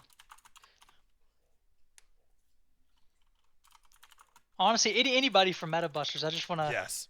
Bring have the a little whole, bit of an bring it all interview. too. Fujer's coming. Yo, What up, Fuger? How's it going? what's up? Congratulations. What's up? This was Congratulations, so my friend. stressful. This was insane series. Richard played really well. Y'all did Yeah, that was. fantastic job. I mean, I honestly think so far best played series of season 11. I think Yeah, there in was terms so of much the happening. movements on the map, the decision making, I think has been higher than most of the games, if not all of the games or series that I've seen in this season. So really great to watch, really great to cast. If I am not playing against you in lower bracket finals, I'm going to be asking Dean, please let me cast Metabusters. Yes, Let you were the me. key to our success. Thank you, thank you. I've been present for a lot of the wins, but don't want to pretend that I'm the reason why it's happening. It's all y'all. And Great showing every time. no, absolutely. And the Meta Busters, man, y'all had a y'all had such a you had a good season. Not as great We're as having a these good season. not as great as these as Rift Sharks and SR and PT. You made it to 4th place. Congratulations. But there's just something about this team right now. After losing your upper bracket game, y'all just are on point. I mean, Y'all are it's playing just so playoffs well. meta busters. Playoff Meta The Busters previous is seasons, different. you kind of just see a difference from regular season and playoffs meta busters. We just lock the fuck in. Y'all This is my absolutely first locked season in. I'm around, so I'm seeing it for the first time, but I'm definitely seeing it. It's a complete difference. I gotta ask, you're either playing against PT or SR. Hmm. Both games are kind of a revenge match. SR was your first game of the season. I think at least it was our first game of the I season. think that's correct. So you'd be getting kind of the long-awaited revenge if you beat them, right? Because Hmm. you got your first loss and haven't gotten to play against us since.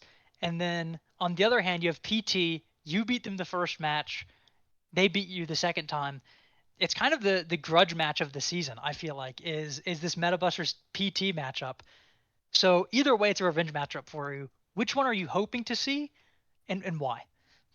I think I'm hoping for P to face PT because I think they're now no shade to them. I think they're one of the easier teams to read. Uh, I'm not gonna say too much there, but I think we really trolled in our series. So we were not locked in. We felt we didn't feel the pressure yet, but now we're feeling the pressure. Now we're like actually locking in, actually studying the game, actually playing more. So the pressure is now getting to us, and like it's forcing us to lock in. But I think we can beat PT.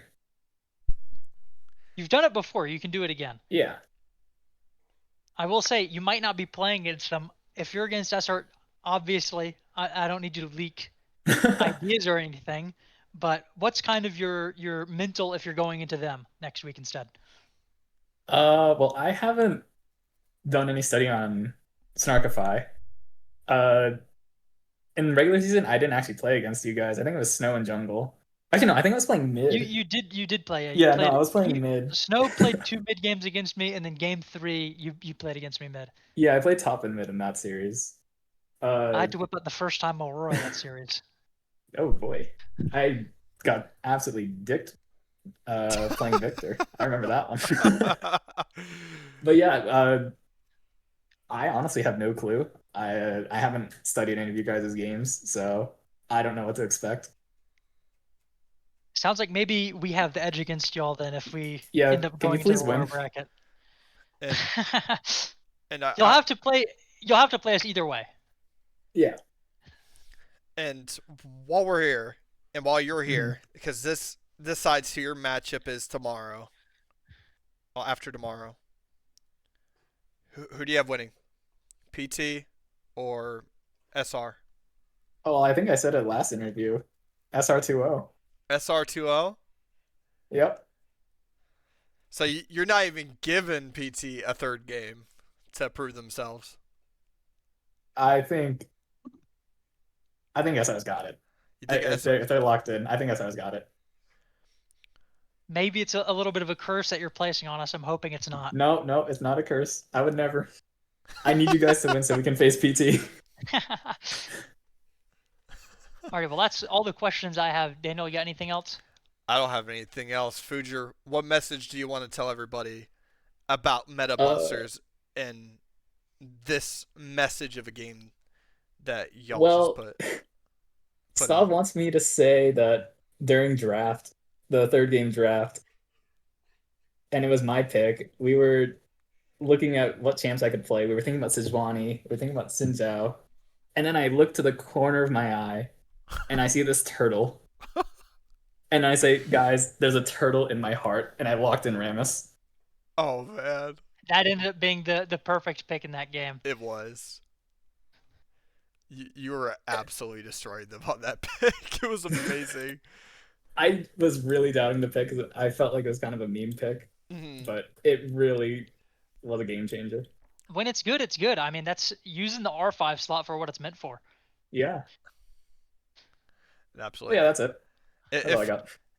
oh, good brother, congratulations, and I can't wait to see you next round. And if y'all have anything else to say, um, then I guess we'll wrap this up.